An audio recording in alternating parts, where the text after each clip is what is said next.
Yo guys, तो आज हम बात करने वाले हैं फार्मिंग लाइफ एनीमे के ऊपर। हमारे मेन कैरेक्टर का नाम है हारुकी, जिसने 39 साल तक एक नर्क वाली जिंदगी जी होती है, जिसका मतलब कोई बंदा 40 साल तक कैंसर की वजह से उठ ना पाए, उठ बैठ चल ना पाए तो कैसा रहेगा। ये सब देखकर गॉड को ही बहुत ज्यादा बुरा लगता है, इसलिए उसकी सोल को हेवन में भेजता है। बाकी उसने सोचा ऐसा करने से कुछ नहीं होगा, इसको हम लोग रिकारनेट कर देते हैं। गॉड ने हारुकी से कहा कि मैं तुम्हें एक नया जीवन दूंगा, और साथ ही गॉड ने यह भी कहा कि मैं तुम्हारी कोई भी एक इच्छा पूरी करूंगा।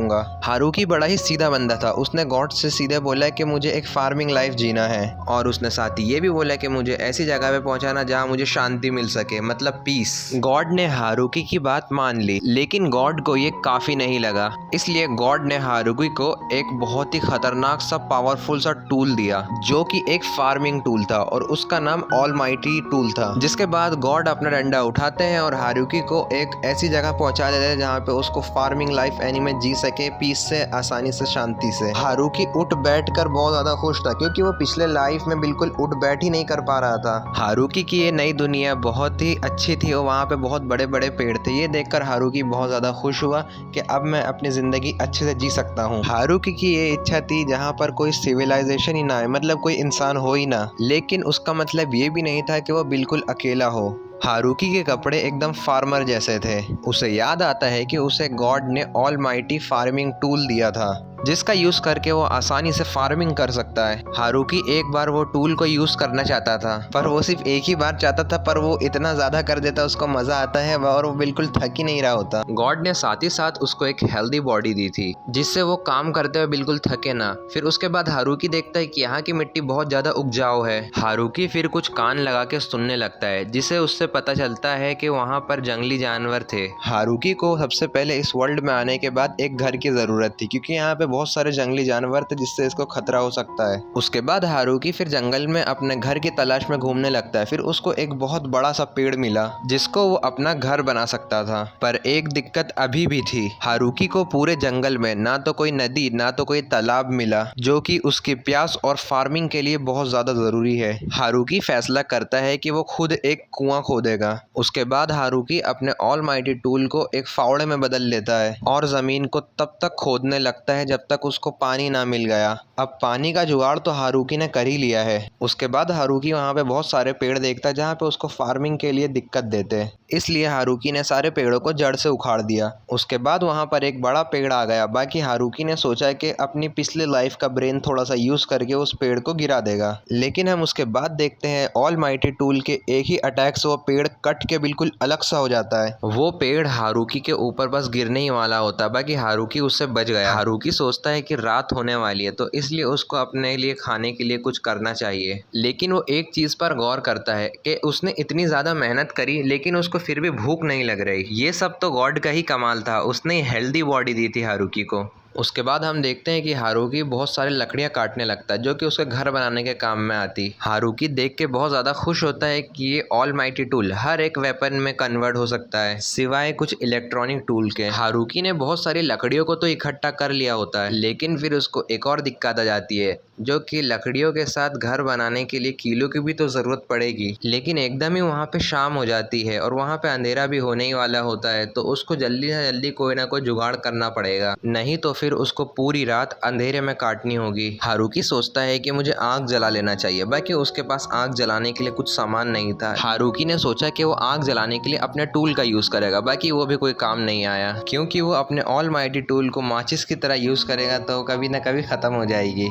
जिसके बाद उसने अपने हथियार को एक मैग्नीफाइंग ग्लास में बदला। हारुकी ने सोचा कि अभी जितनी भी सूरज की रोशनी आ रही है वो उससे आग जलाएगा, लेकिन जब तक हम देखते हैं कि सूरज पूरा डूब चुका था, आखिर में हारुकी ने पेड़ के अंदर ही अपना एक घर बनाया। अब हारुकी को अंधेरे में ही पूरी रात काटनी होगी। उसने ये देखा कि उसको नींद नहीं आ रही होती, तो वो अपने लिए बर्तन बना रहा होता लकड़ियों से, और वो ये भी देख रहा होता है कि वो बिल्कुल भी थक नहीं रहा होता है। उसके बाद हारुकी सबसे पहले पानी चेक करता है और अपने लिए आग जलाता है अपनी फाइन ग्लास की मदद से। जिसके बाद वो अपने ऑलमाइटी टूल से फिर जंगल काटने लगता है, लेकिन वो जितना भी काम करे वो बिल्कुल थक नहीं रहा होता है। लेकिन अब हारुकी को थोड़ी थोड़ी भूख लगने लगी होती है, लेकिन एकदम से ही हारुकी को एक आवाज सुनाई दे रही होती है। उसने देखा कि उसके ऊपर एक रैबिट मॉन्स्टर अटैक करने के लिए आ रहा होता है। उसके बाद हारुकी ने उसके ऊपर एक अपना हथौड़ा मार दिया होता है, जिससे वो रैबिट वहीं पे ढेर हो जाता है और रैबिट उसके लिए खाना बन जाता है। मतलब उसके खाने की टेंशन भी खत्म हो गई। अब उसने खाना खाया है तो कहीं ना कहीं तो निकालना तो पड़ेगा ही ना। उसने इस दुनिया में एक टॉयलेट का इन्वेंशन किया, लेकिन फिर भी ये तो खुले में करने जैसा है बिल्कुल। हारुकी ने कुछ लकड़ियों का इस्तेमाल करके कुछ 4 दीवारें बनाई ताकि वो आराम से कर सके। जिसके बाद हम देखते हैं हारुकी ने अपने खेती का काम करना शुरू कर दिया होता है। उसके बाद हारुकी को एक दिक्कत आने लगती है कि वो अपने खेत में कौन सी सब्जियां उगाए, क्योंकि टमाटर, खीरा, प्याज सभी बढ़िया हैं। और यही सब सोचते सोचते हारुकी ने कुछ ज्यादा ही खेत जोत दिया होता है। उसने अपनी सब्जियों के बारे में तो बहुत सोचा होता है, बाकी उसने ये गौर करा कि उसके पास फसल उगाने के लिए बिल्कुल भी बीज नहीं थे। वो सोचता है कि वो कल जंगल से बीज ले आएगा, लेकिन अगले दिन ये देखकर हारुकी हैरान हो जाता है कि वहाँ पर खेत में पहले से ही पौधे उगने लगते हैं। उसे खुद ही पता चल जाता है कि ये ऑलमाइटी टूल का कमाल है। उसके बाद हारुकी ने अपने खेत में चारों तरफ प्रोटेक्शन बनाई ताकि कोई जंगली जानवर उसको खराब ना कर सके। हारुकी सोचता है कि इतने से तो कुछ नहीं होगा, तो इसलिए उसने अपने चारों तरफ गड्ढा कर लिया होता है ताकि कोई मॉन्स्टर ना आ सके। फाइनली प्रोटेक्शन का काम तो कंप्लीट हुआ। हारुकी ने ये नोटिस किया कि ये फसल बहुत जल्दी उग रही है। जो लकड़ियां बच गई थी वो देख के हारुकी ने एक अपने लिए छोटा सा घर बनाया और अपनी मॉडर्न स्किल का यूज करके उसने अपने लिए छत बनाया। और इसी तरह काम करते करते और कई दिन बीत जाते हैं और उसी दिन उसको अपने खेत के बाहर कुछ घायल भेड़िए दिखते हैं। हारुकी को वो बिल्कुल भी खतरनाक नहीं लग रहे होते हैं। उसके बाद हारुकी उनको थोड़ा सा खाना देता है, उनकी हेल्प करता है, जो कि हारुकी ने फिलहाल ही में एक जंगली सुअर को मार कर लाया था। हारुकी को इन भेड़ियों को देखकर अपॉर्चुनिटी दिखी, क्योंकि उसको हमेशा से ही एक कुत्ता पालना था। और ये गौर करता है कि उन दोनों भेड़ियों में से एक फीमेल है जो कि प्रेग्नेंट है। और एकदम से वो फीमेल भेड़िया को पेट में दर्द होने लगता है, क्योंकि वो कुछ बच्चों को बर्थ देने वाली थी। हारुकी उनकी सुरक्षा के लिए उनको अपने घर ले आया। वो जितनी हेल्प कर सकता था उसने वो उनके लिए किया। उसके बाद वो अपने पेड़ के अंदर जाके सोने लगता है। हारुकी ने सुबह जाकर वो भेड़ियों को देखा, जिसमें हमें पता चलता है कि वो भेड़िया को 4 बच्चे हुए होते हैं। ये देखकर हारुकी उनको खाने के लिए थोड़ा मीट देता है ताकि फीमेल और उनके बच्चे दोनों ही हेल्दी रह सकें। उसके बाद हम ये देखते हैं कि वो भेड़िए हारुकी के घर में ही रहने लगते हैं। तो हारुकी को अपने लिए एक नया घर बनाना पड़ता है, जो कि पिछले वाले से तो अच्छा और बड़ा था। उसके बाद हम देखते हैं कि हारुकी के जो प्लांट थे वो अब बड़े हो चुके होते हैं। अब कटाई का समय हो चुका होता है उनकी। हारुकी ने ये नोटिस किया है कि उसकी फसल भी अच्छी हुई और जो भेड़िए हैं उनके साथ वो उसको शिकार लाके भी देते थे और साथ ही साथ वो हारुकी के खेत की भी रक्षा करा करते थे। उसके बाद हम ये देखते हैं कि वो भेड़िए वहाँ पर टमाटर खा रहे होते हैं, जो कि इनको काफ़ी अच्छा लगता है। उसके बाद हम ये देखते हैं कि हारुकी के वहाँ के प्लांट्स इतने अच्छे होते हैं कि वो भेड़िया भी खाने लगते हैं। हारुकी ने ये देखा कि अभी भी उसको बहुत सारी चीज़ों की ज़रूरत है, इसलिए उसने और भी फसल उगाना शुरू करे। यहाँ पता नहीं सीन किस पे शिफ्ट होता है, जहाँ पे हम एक लड़की को देखते हैं और ये लड़की फॉरेस्ट ऑफ द डेथ में जाने की बात करती है और ये वही जंगल है जहाँ पे अपना हारुकी रहा करता है। वो आदमी उस लड़की को जाने के लिए मना भी कर रहा होता है, लेकिन वो लड़की कहती है नहीं मैं जाऊंगी, क्योंकि वो जगह बहुत खतरनाक है, इसलिए वहाँ मजा आएगा। वैसे हमें ये देख के पता चलता है कि ये दुनिया में भी इंसान सिविलाइजेशन रहती है। जिसके बाद हमें गॉड को दिखाया जाता है। जिसके बाद हम देखते हैं कि गॉड से एक और गलती हो गई। उन्होंने गलती से हारुकी को फॉरेस्ट ऑफ द डेथ में भेज दिया, जो कि एक बहुत ही खतरनाक सा जंगल है। वो हारुकी की सोल को वापस लाना चाहते, बाकी वो नहीं ला पाते क्योंकि वो पॉसिबल नहीं है, क्योंकि अब हारुकी जिंदा है। जिसके बाद हम हारुकी को देखते हैं जो कि ऑलमाइटी वेपन के बारे में सोचने लगता है कि मुझे अभी इसके बारे में बहुत कुछ जानना है। उसके बाद हमें पता चलता है कि हारुकी जो सब्जी के बारे में सोचेगा वो सब्जी अपने आप आ जाएगी। उसने आलू के बारे में सोचा, बैगन के बारे में सोचा, वो सब्जी उसके सामने आ गई। वेल सब्जी नहीं, उनके पौधे आए। ओके, हारुकी ने एक चीज को नोटिस किया, जो उसके टूल से सब्जियां उगाई हुई होती है वो बहुत जल्दी ग्रो करती हैं। जिसके बाद हम देखते हैं हारुकी ने गॉड के सम्मान के लिए 2 मूर्तियां बनाई। जिसके बाद हम देखते हैं हारुकी खाना बनाने लगता है, लेकिन हारुकी के पास कोई नमक वगैरह नहीं होता। नमक मसाले के बिना वो खाना खा रहा होता है, उसको बड़ा बेस्वाद लगता है। इसलिए उसने कुछ स्वाद के लिए वहाँ पे फ्रूट्स वगैरह उगाए। फिर हारुकी कुछ समय बाद देखता है कि भेड़ियों के सर पे कुछ सींग उग रहे होते हैं। उसके बाद हमें बताया जाता है कि ये भेड़िए काफ़ी ज़्यादा हेल्प कर देते हैं हारुकी की। इन भेड़ियों के पास एक एबिलिटी होती है जिससे वो कभी खो नहीं सकते, जिस वजह से ये भेड़ियों ने हारुकी को पानी की तरफ ले गए होते हैं और उसे अधिक मात्रा में पानी का सोर्स मिल गया होता है। लेकिन हारुकी सोचने लगता है कि वो पानी को अपने खेत तक कैसे पहुंचाएगा, लेकिन हारुकी अपने ब्रेन में एक डायग्राम बनाने लगता है कि वो पानी इस तरीके से ला सकता है, एक पाइप के द्वारा। उसके बाद हारुकी अपने खेत को देखने लगता है कि अभी तो खेत में भी बहुत काम है और उसी के साथ उसे रोड के आने जाने वाले रास्ते को भी बेहतर करना होगा क्योंकि वहाँ बहुत गड्ढे थे। उसके बाद हम हारुकी के खेत को देखते हैं जहाँ पे बहुत सारे फसल उग चुके होते हैं। फिर भी उसने सोचा कि अब मुझे अपने खेत में नई तरीके की सब्जी उगाना चाहिए, जैसे कि गन्ने और गेहूं और भी तरह तरह की चीजें। लेकिन ऐसा क्यों होता है जब सारी चीजें ठीक चल रही होती हैं? क्योंकि अब सर्दियों का मौसम आने वाला होता है। सर्दियाँ बहुत दिक्कत देती है खाने के लिए, ताकि वो अपना खाना कहाँ पे स्टोर करे। अगर वो अपना खाना स्टोर नहीं करेगा नहीं तो वो ऐसे ही मर जाएगा, जिस वजह से सारी सब्जियां सड़ जाएंगी। और वो ये भी सोचता है कि वो ठंड में अपनी खेती कैसे करेगा। हारुकी ने उसके बाद ये देखा कि उसके पास ठंड के लिए कोई कपड़ा नहीं है, बाकी उसने रैबिट मॉन्स्टर की स्किन के बारे में सोचा, बाकी वो बहुत बदबूदार है इसलिए वो उसमें नहीं रह पाएगा। जिसके बाद हम देखते हैं कि हारुकी का माय डियर फ्रेंड मीन्स भेड़िया अपने साथ अपने दोस्त को लेकर आया होता है जिसका नाम है मक्कड़ बादशाह। मक्कड़ बादशाह को कपड़े बनाना बड़े अच्छे तरीके से आता है। उसके बाद हमें बताया जाता है कि स्पाइडर आजकल हारुकी के वही बड़े पेड़ पर रहता है, क्योंकि हमें बताया जाता है कि उसे हारुकी के खेत के आलू बहुत पसंद है। हमारे मक्कड़ बादशाह का आलू की वजह से हारुकी ने बहुत फायदा उठाया और जैसा कि गर्म कपड़े और पर्दे और घर के बेडशीट पिलो वगैरह वही बना के दिया करता था। एकदम से उसको एहसास होने लगा कि उसकी शक्तियों का गलत इस्तेमाल हो रहा है। हारुकी उसका फायदा उठाकर मजे की जिंदगी जी रहा है। मक्कड़ बादशाह ने इसके बाद एक बहुत बड़ा फैसला लिया कि वो उससे पेड़ से नीचे नहीं आएगा और वो इसे हाइबरनेशन कहता था। हाइबरनेशन एक ऐसी स्टेट है जिसमें बहुत सारे जानवर पूरी सर्दी सो के ही निकाल देते हैं। और आपका क्वेश्चन ये भी होगा कि ये सब जानवर बिना खाना पिए खाए तो कैसे रह लेते हैं? हाइबरनेशन में उस जानवर की शारीरिक शक्ति का यूज ना के बराबर होता है और जिंदा रहने के लिए उनका शरीर उनके ऊपर लगे फैट को ही खाता है। उसके बाद हमें हारुकी को दिखाया जाता है। हारुकी का टाइम बहुत बढ़िया चल रहा होता है। उसको उसकी पीसफुल लाइफ में किसी चीज की कमी लग रही होती है। हारुकी को बहुत ज्यादा अकेलापन लगता है, इसलिए उसको किसी साथी की जरूरत होती है। खैर अब कहानी कुछ महीने आगे जाती है जब घर मिया वापस आ गई थी। उसके बाद हम देखते हैं हारुकी के कुत्ते के बच्चे भी अब बहुत बड़े हो चुके होते हैं। उसके बाद हमें बताया जाता है कि वो लोग सफर पे गए और अपने पार्टनर के साथ लौटे। उसके बाद हमें ये भी दिखाया जाता है कि मक्कड़ बादशाह ने भी बच्चे दे दिए होते हैं। इन्होंने तो हारुकी के घर को आश्रम बना दिया था। ये लोग तो हारुकी के सिंगल होने पर जख्म छिड़क रहे थे, बस हारुकी इन एनिमल्स के साथ कुछ गलत ना कर बैठे। खैर कुछ दिनों बाद का सीन दिखाया जाता है कि जब हमारा हारुकी खेत में काम कर रहा होता है, एकदम से हमारे मक्कड़ बादशाह ने खतरे की घंटी बजा दी होती है। उसके बाद हारुकी जंगल में जाकर देखा तो उसके बाद उसे वहाँ पर एक लड़की दिखी जो कि बहुत घायल दिख रही थी, जो कि हारुकी से हेल्प मांग रही थी। लेकिन हारुकी के फालतू भेड़िए उसे देखकर घुर्रा रहे थे। हारुकी ने उन भेड़ियों को रोका और जैसे ही हारुकी उस लड़की की मदद करने गया, वो लड़की ने उसके ऊपर बिल्कुल झपट्टा सा मार दिया और वो उसका खून पीने लगी और एकदम से ही ट्रांसफॉर्म होने लगी, जिसे देखकर हमारे भेड़िए बहुत ज्यादा गुस्सा हो गए कि उन्होंने उसके मास्टर का खून कैसे पिया। तो उन्होंने उस लड़की को पेल दिया। वो लड़की वापस ही अपने पिछले रूप में आ गई थी। उसके बाद हारुकी ने उससे पूछा कि तुम यहाँ पे कैसे आई, यहाँ पे क्या हो रहा था? लड़की बोलती है कि वो एक वैम्पायर है और उसे रिकवर करने के लिए किसी इंसान के खून की जरूरत होती है। इस खतरनाक जंगल में कुछ लोगों ने उस पर हमला कर दिया था और ये लड़की कहती है कि खुद को बचाने के लिए इसने अपने पूरी बॉडी की पावर खत्म कर दी।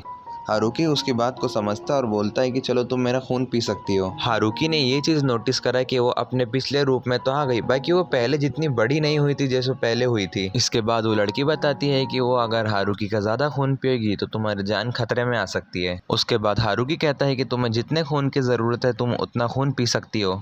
दरअसल इस लड़की ने जब हारुकी का खून पिया था तो हारुकी को जरा सा भी कुछ भी महसूस नहीं हुआ होता, क्योंकि गॉड ने हारुकी को बहुत हेल्दी बॉडी दी थी। हारुकी उस लड़की को अपने घर लेकर आ जाता है। वो लड़की जंगल के बीच में इतना खूबसूरत खेत देखकर बहुत ही ज्यादा हैरान हो गई थी और उसने हारुकी के खेत के फल फ्रूट्स भी ट्राई करे जो कि उसको बहुत टेस्टी लगे और बोलती है कि मैंने इससे टेस्टी फ्रूट्स कभी टेस्ट नहीं करे। और ये सुनकर हारुकी को बहुत ही अच्छा लगता है, क्योंकि ये इस दुनिया की बात हो या उस दुनिया की, ये पहली बार था हारुकी के साथ कि किसी ने उसकी तारीफ करी हो और उसके साथ इन दोनों ने काफी टाइम साथ में स्पेंड किया। उस लड़की को हारुकी के साथ काफी मजा आ रहा था और ये देख देखकर हारुकी हैरान हो गया था कि उस लड़की को मैजिक यूज करना आता है। उसके बाद हमें बताया जाता है कि इस लड़की का नाम लू है और वो मेडिकल प्लांट्स पर रिसर्च कर रही है। इसी के चलते वो इस फॉरेस्ट में आई थी, लेकिन इसे कुछ नॉबल्स ने देख लिया था और उनसे बचते हुए इसकी ये हालत हो गई थी। वैसे वो लड़की हारुकी को बताती है कि तो तुम भी मैजिक यूज कर सकते हो। साथ ही साथ ये बताती है कि तुम्हारा जो वेपन है वो किसी हथियार से कम नहीं।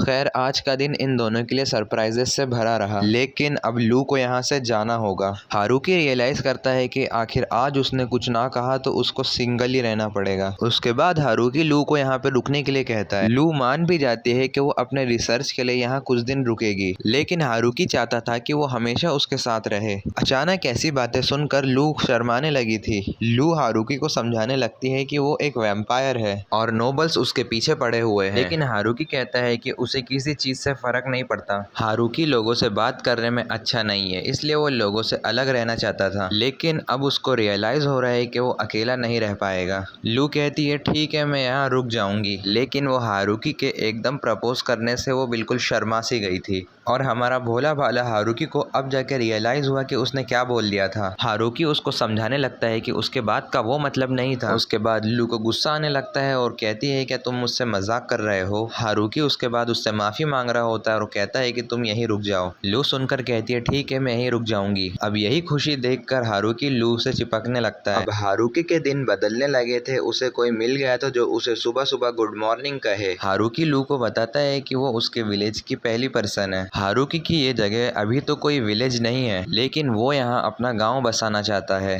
तभी हारुकी का भेड़िया घुर्राने लगता है और वो उसे रियलाइज करवा रहा था कि वो उसके गांव का पहला मेंबर है और अगर इसी तरह से गिना जाए तो लू 38 पर्सन है। हारुकी की बात सुनकर लू हंसने लग जाती है। वैसे लू ये चाहती है कि यहाँ पे मेडिकल हर्ब्स को भी उगाया जाए और ये ऑल माइटी टूल के साथ काफी आसान था। के बाद हमें उसी जगह का सीन दिखाया जाता है जहाँ पर एक और लड़की बैठी हुई होती है और वो कहती है कि मुझे भी फॉरेस्ट ऑफ द डेथ जाना है। वो आदमी उस लड़की को भी एडवाइस देता है कि वहाँ नहीं जाना चाहिए, वहाँ बहुत खतरा है, लेकिन ये लड़की को देख के ऐसा तो नहीं लगता ये लड़की उसकी बात मानने वाली है। खैर, जब से लू हारुकी की जिंदगी में आई है उसने हारुकी की जिंदगी को आसान कर दिया है, यहाँ तक कि उसने नमक की प्रॉब्लम को भी सॉल्व कर दिया था। असल में तो यहाँ नमक पहले से ही मौजूद था, बाकी सिर्फ इसको डिसॉल्व करने की बारी थी। यहाँ आने के बाद लू ने काफी ज्यादा चीजें हारुकी को सिखाई और ऐसे ही यहाँ पर उनके दिन अच्छे चल रहे थे। एक दिन हमारा मक्कड़ बादशाह अचानक से ही खतरे की घंटी बजाने लगता है। लू और हारुकी दोनों ही भागते वहाँ पर जाके देखने लगे कि और देखे कि हारुकी के फालतू ने आज एक और लड़की को पकड़ लिया था। उसके बाद हारुकी ने उस लड़की की हेल्प करी। उसके बाद हमें बताया जाता है कि ये लड़की भी मैजिक यूज कर सकती है और ये एक एंजल है। उसके बाद हम अचानक देखते हैं कि लू वहाँ से भागने की कोशिश कर रही होती है। जब एंजल ने लू को देखा तो वो चिल्ला पड़ी।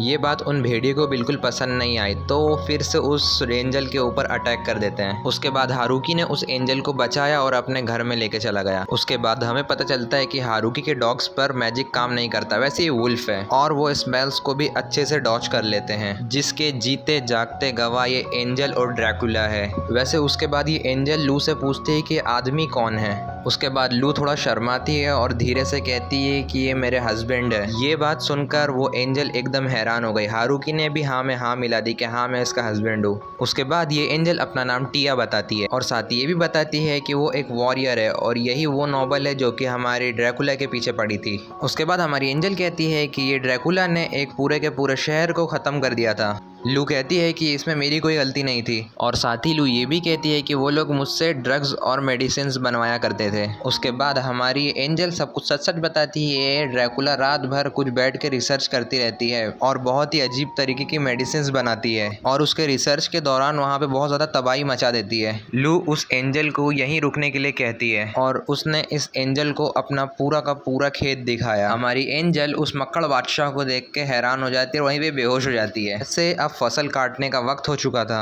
और ये लोग अपने ही मेहमान से खेती बाड़ी करवा रहे थे। उन्होंने शाम होते होते अपना पूरा काम कर लिया और एंजल को हमारे हारुकी के वहाँ के फ्रूट्स बहुत पसंद आए और एंजल ने कहा कि खेती बाड़ी का काम भी बहुत मज़ेदार होता है। और ये बात सुनने के बाद हमारी लू टिया को यहीं पे रोकने की कोशिश करती है। अब हमारी एंजल ये सब बातें सुनकर कंफ्यूज हो गई थी कि उसे रुकना चाहिए कि जाना चाहिए, लेकिन वो एंजल फाइनली डिसाइड कर लेती कि उसे यहीं पे रहना है और हमारे छोटे विलेज को बेहतर करने में और हेल्प करोगी। अब एंजल ने भी उन लोगों को ज्वाइन कर लिया। वैसे इस एंजल का नाम टिया है, ठीक है, कंफ्यूज मत होना। उसके बाद ये लोग अपनी खेती बाड़ी की बात करना शुरू कर देते हैं और हारुकी बोलता है कि हमें और भी स्ट्रॉबेरी यहाँ पे उगाना चाहिए। उसके बाद हारुकी कहता है कि हमें और बड़ा करना पड़ेगा हमारे खेत को। उसके बाद हमारा हारुकी देखता है कि भेड़ियों की फैमिली भी काफ़ी ज़्यादा बड़ी होती जा रही है। उसके बाद हमारे मक्कड़ बादशाह के बच्चे भी सफ़र पे जाने के लिए बिल्कुल रेडी हो चुके थे और वो लोग उड़ भी जाते हैं और वो लोग बहुत ही जल्दी लौट के आएंगे। हारुकी ने अपने डॉग्स के लिए एक अलग से डॉग एरिया बनाने का सोचा। एकदम से हमारी एंजल कहती है कि उसे कहीं काम से जाना है और वो जल्दी लौटेगी। हारुकी को लगता है कि टिया यहाँ से हमेशा के लिए जा रही है। हमारी एंजल ने कहा कि वो जल्दी यहाँ लौट आएगी। उसके बाद 2 दिन बीत चुके थे, फिर भी हमारी एंजल लौट कर नहीं आई। हारुकी ये सब देख के थोड़ा हैरान था। बाकी एक दिन टिया वापस लौट आई और वो भी कुछ अपने दोस्तों को लेकर, और हमारे एंजल की फ्रेंड्स भी आज से यहीं पे ही रहने वाली हैं। उसके बाद हमारी टिया बताती है कि इन एल्फ की प्रजाति ह्यूमन वॉर में ख़त्म हो चुकी है और तब से ये लोग बहुत ही कम बचे हैं और पता नहीं कितने टाइम से ये लोग कहीं पे भी भटक रहे हैं। और इनमें से ही उनकी लीडर बोलती है कि अगर हमारे पास कोई घर नहीं होगा तो हम हमारी प्रजाति को आगे नहीं बढ़ा पाएंगे। वेल मैं आपको ये बता दूं, इन एल्फ की एज 300 से 400 के बीच में है। हारुकी इन सब की मजबूरी को देखकर उनको यहाँ पे रहने के लिए कह देता है, हाँ तुम यहाँ पे रह सकती हो। उसके बाद एकदम से वहाँ पर हमारा मक्कड़ बादशाह आ जाता है और वो लोग बेहोश हो जाती है उसे देखकर। उसके बाद हारुकी सोचता है कि हमें एक काफ़ी बड़ी जगह की ज़रूरत है जहाँ पे हम सब रह सकें, और सच में ये लोग इस खेत को विलेज बनाने की तैयारी में लग जाते हैं। इन्होंने लकड़ियों से सबसे पहले अपने लिए टॉयलेट्स बनाए, उसके बाद लकड़ियों से थोड़ा बड़ा घर बनाने के लिए अपना काम शुरू करा। हारुकी ने एक ही बार में एक पेड़ को काट दिया, जिसे देखकर ये एल्फ तो हैरान हो गई। वैसे हमें ये बताया जाता है कि इस दुनिया के पेड़ लोहे जैसे मजबूत हैं। वैसे ये एल्फ हारुकी से बेहतर कंस्ट्रक्शन का काम जानती हैं। हमारे हारुकी का काम तो बस लिया के इंस्ट्रक्शन को फॉलो करना था, और ये एल्फ के लीडर का नाम ही लिया है। कुछ देर बाद उन एल्फ्स ने अपना बड़ा सा घर बना दिया था। सब बात करते हैं ये हारुकी की झोपड़ी से तो बहुत बेहतर है। हारुकी को ये बात सुनकर बहुत बुरा लगता है और उसने बहुत मेहनत से अपने लिए झोपड़ी बनाई थी। इस घर के एंट्रेंस के सामने एक काफी बड़ा लिविंग रूम था। वहीं पर एक डाइनिंग टेबल है जहाँ पे सभी लोग आराम से बैठ सकते हैं। उसके बाद हमें सेकंड फ्लोर दिखाया जाता है जहाँ पे सभी के लिए अलग अलग रूम मौजूद है। हारुकी सोचता है कि काश ये जगह सभी के लिए पीसफुल जगह बन सके। उसके बाद हम देखते हैं कि एल्फ को भी खेती बाड़ी के काम में काफी मजा आ रहा था। उसके बाद हमें पता चलता है कि एल्फ फायर मैजिक का यूज करना जानती हैं और साथ ही वो लोग मीट भी खाते हैं। हारुकी को ये सुनकर काफी ज्यादा हैरानी हुई। उससे ये लगा एल्फ प्रकृति से जुड़े हुए होते हैं और अगर वो लोग मीट खाएंगे तो उन्हें बुरा लगेगा। उसके बाद लिया बोलती है कि तुम्हारा दिमाग खराब है, अगर हम लोग ऐसे होते तो हम लोग सरवाइव ही नहीं कर पाते। खैर ये बात बदल कर लिया कहती है कि हम लोग लोहार का काम भी कर सकते हैं। हारुकी को अब तक ये लग रहा था कि इस दुनिया में डॉल्फ्स होते होंगे जो लोहार का काम संभालते होंगे। उन एल्फ्स ने मिलकर एक भट्टी तैयार की और एक कढ़ाई बनाई। क्या बोलती है कि तकदीर वक्त के साथ सब कुछ सिखा देती है। अगर तुम 200 से 300 साल बिना घर के इधर उधर भटक रहे हो तो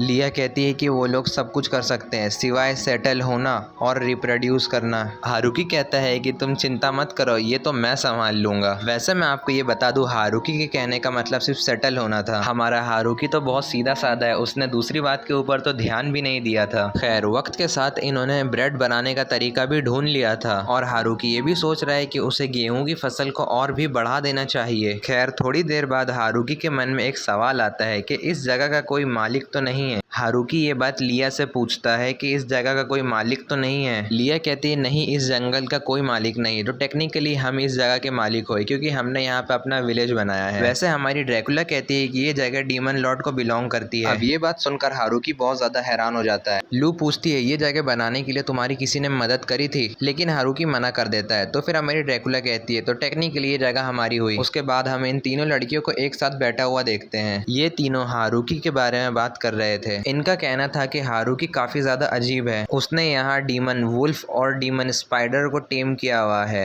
उसके बाद हमारी लिया भी कहती है कि वो एल्फ के बारे में काफी अजीब बातें कर रहा था। खैर ये लोग उस बातों पे ज्यादा गौर नहीं करते हैं और यहाँ हम हारुकी को देखते हैं जिसे अचानक यहाँ कुछ याद आया कि उसे तो झरने का पानी अपने खेत तक लाना है। तभी हारुकी अपने काम से जा ही रहा होता है, तभी हमारा मक्कड़ बादशाह उसे एक मधुमक्खी दिखाता है। वैसे हमारा मक्कड़ बादशाह उस मधुमक्खी को खाने नहीं वाला था। हमारे हारुकी ने उस मधुमक्खी को ध्यान से देखा कि ये क्वीन भी है और ये एहसास किया है कि ये मधुमक्खी काफी परेशानी में है। हारुकी ने उस मधुमक्खी के लिए एक घर बनाया और 10-15 दिनों में ही वहाँ पे एक बहुत बड़ा मधुमक्खी का छत्ता बन के निकल आया। तो इसका मतलब अब शहद का इंतजाम भी हो चुका था और वो सोचता है कि उसे गार्डन भी बना देना चाहिए ताकि ये मधुमक्खी को दूर न जाना पड़े शहद के लिए। जब हारुकी ये सब सोच ही रहा था तो उससे मिलने के लिए यहाँ पे टिया आती है और इतना बड़ा मधुमक्खी का छत्ता देख के वो एकदम डर जाती है और वहाँ से डर के उड़ जाती जाती है। और वैसे ये 10 दिनों में हारुकी ने एक बहुत ही गहरा कुआं बना लिया था जहाँ पर पानी को स्टोर किया जाएगा। उसने ये प्लान लिया को भी बताया। हारुकी पानी के रास्ते को पत्थर से बनाने की सोच रहा था और इनके सामने एक और दिक्कत निकल के आती है कि इस जंगल में इतनी ज्यादा मात्रा में पत्थर लाना थोड़ा मुश्किल है और ये लोग सोचते हैं कि वो लकड़ियों से बनाएंगे तो फिर पानी लीक होने का बहुत ज्यादा डर रहेगा।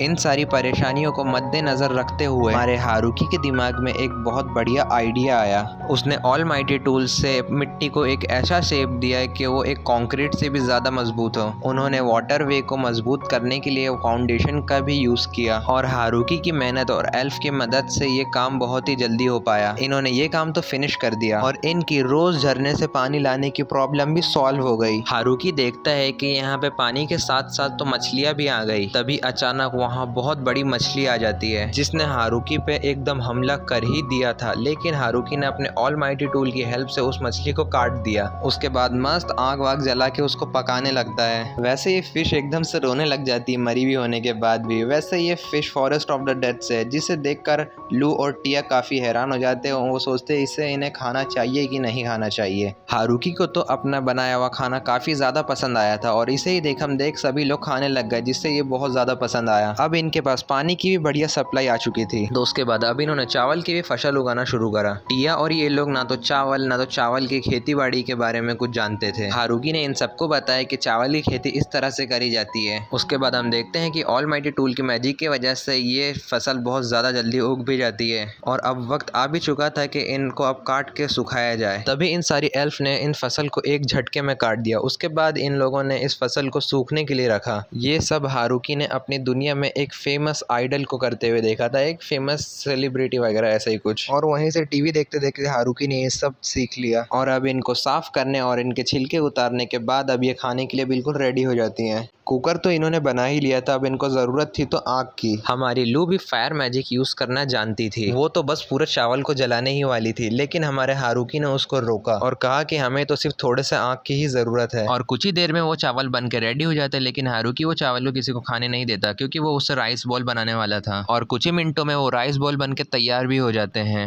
और सब लोग राइस बॉल खाने लगते हैं और सबको ये काफी टेस्टी लगता है। उसके बाद हम देखते हैं कि हारुकी के लिए कुछ भी बचा ही नहीं होता। उसके बाद हम लोग देखते हैं कि ये लोग अपने खेत में बढ़िया से काम भी कर रहे थे। उसके बाद हमारा हारुकी सोचता है कि लू और टिया ये सब मैजिक यूज करना जानते थे और ये लोग खुद को मैजिक से साफ कर लिया करते थे और हमारे हारुकी को खुद को बहुत साफ करना पड़ता था, नहाना पड़ता था, पोछना पड़ता था। और ये सुनकर उन्होंने सोचा कि एक हमें बाथरूम बनाना चाहिए नहाने के लिए। और ये सब देखकर ये लोग हारुकी की जिद पे वैसा बाथरूम बनाने लगते हैं कि जैसा हारुकी ने कहा था। पहले लकड़ियों से सब करा, फिर हमारे पानी को गर्म करने के लिए उन्होंने पत्थर कंक्रीट्स का यूज करा और नहाने के लिए एक टब बनाया जहाँ पे ये लोग लेट के आराम से नहा पाएंगे। लेकिन ये सब करने के बाद भी एक समस्या बाकी थी और बाथरूम की गंदगी को हम लोग कहाँ पे साफ करेंगे। हम लोग बाथरूम का गंदा पानी तो नदी में तो छोड़ नहीं सकते। इसका आंसर टिया के पास था। हम लोग बाथरूम में स्लाइम्स को छोड़ सकते हैं, वो लोग गंदगी को साफ करते हैं। स्लाइम्स ये होते हैं जो कि गंदगी को खाते हैं और चीजें साफ कर देते हैं। लेकिन हारुकी ने तो अपनी दुनिया में स्लाइम्स के बारे में कुछ अलग ही सुना था। स्लाइम्स देखने में तो बहुत ही छोटे होते हैं लेकिन वो रियल में बहुत ज़्यादा खतरनाक होते हैं और वो हमेशा नए एडवेंचरर्स को टारगेट करते हैं और नए एडवेंचर्स की डेथ भी ज़्यादातर स्लाइम्स की वजह से ही होती है।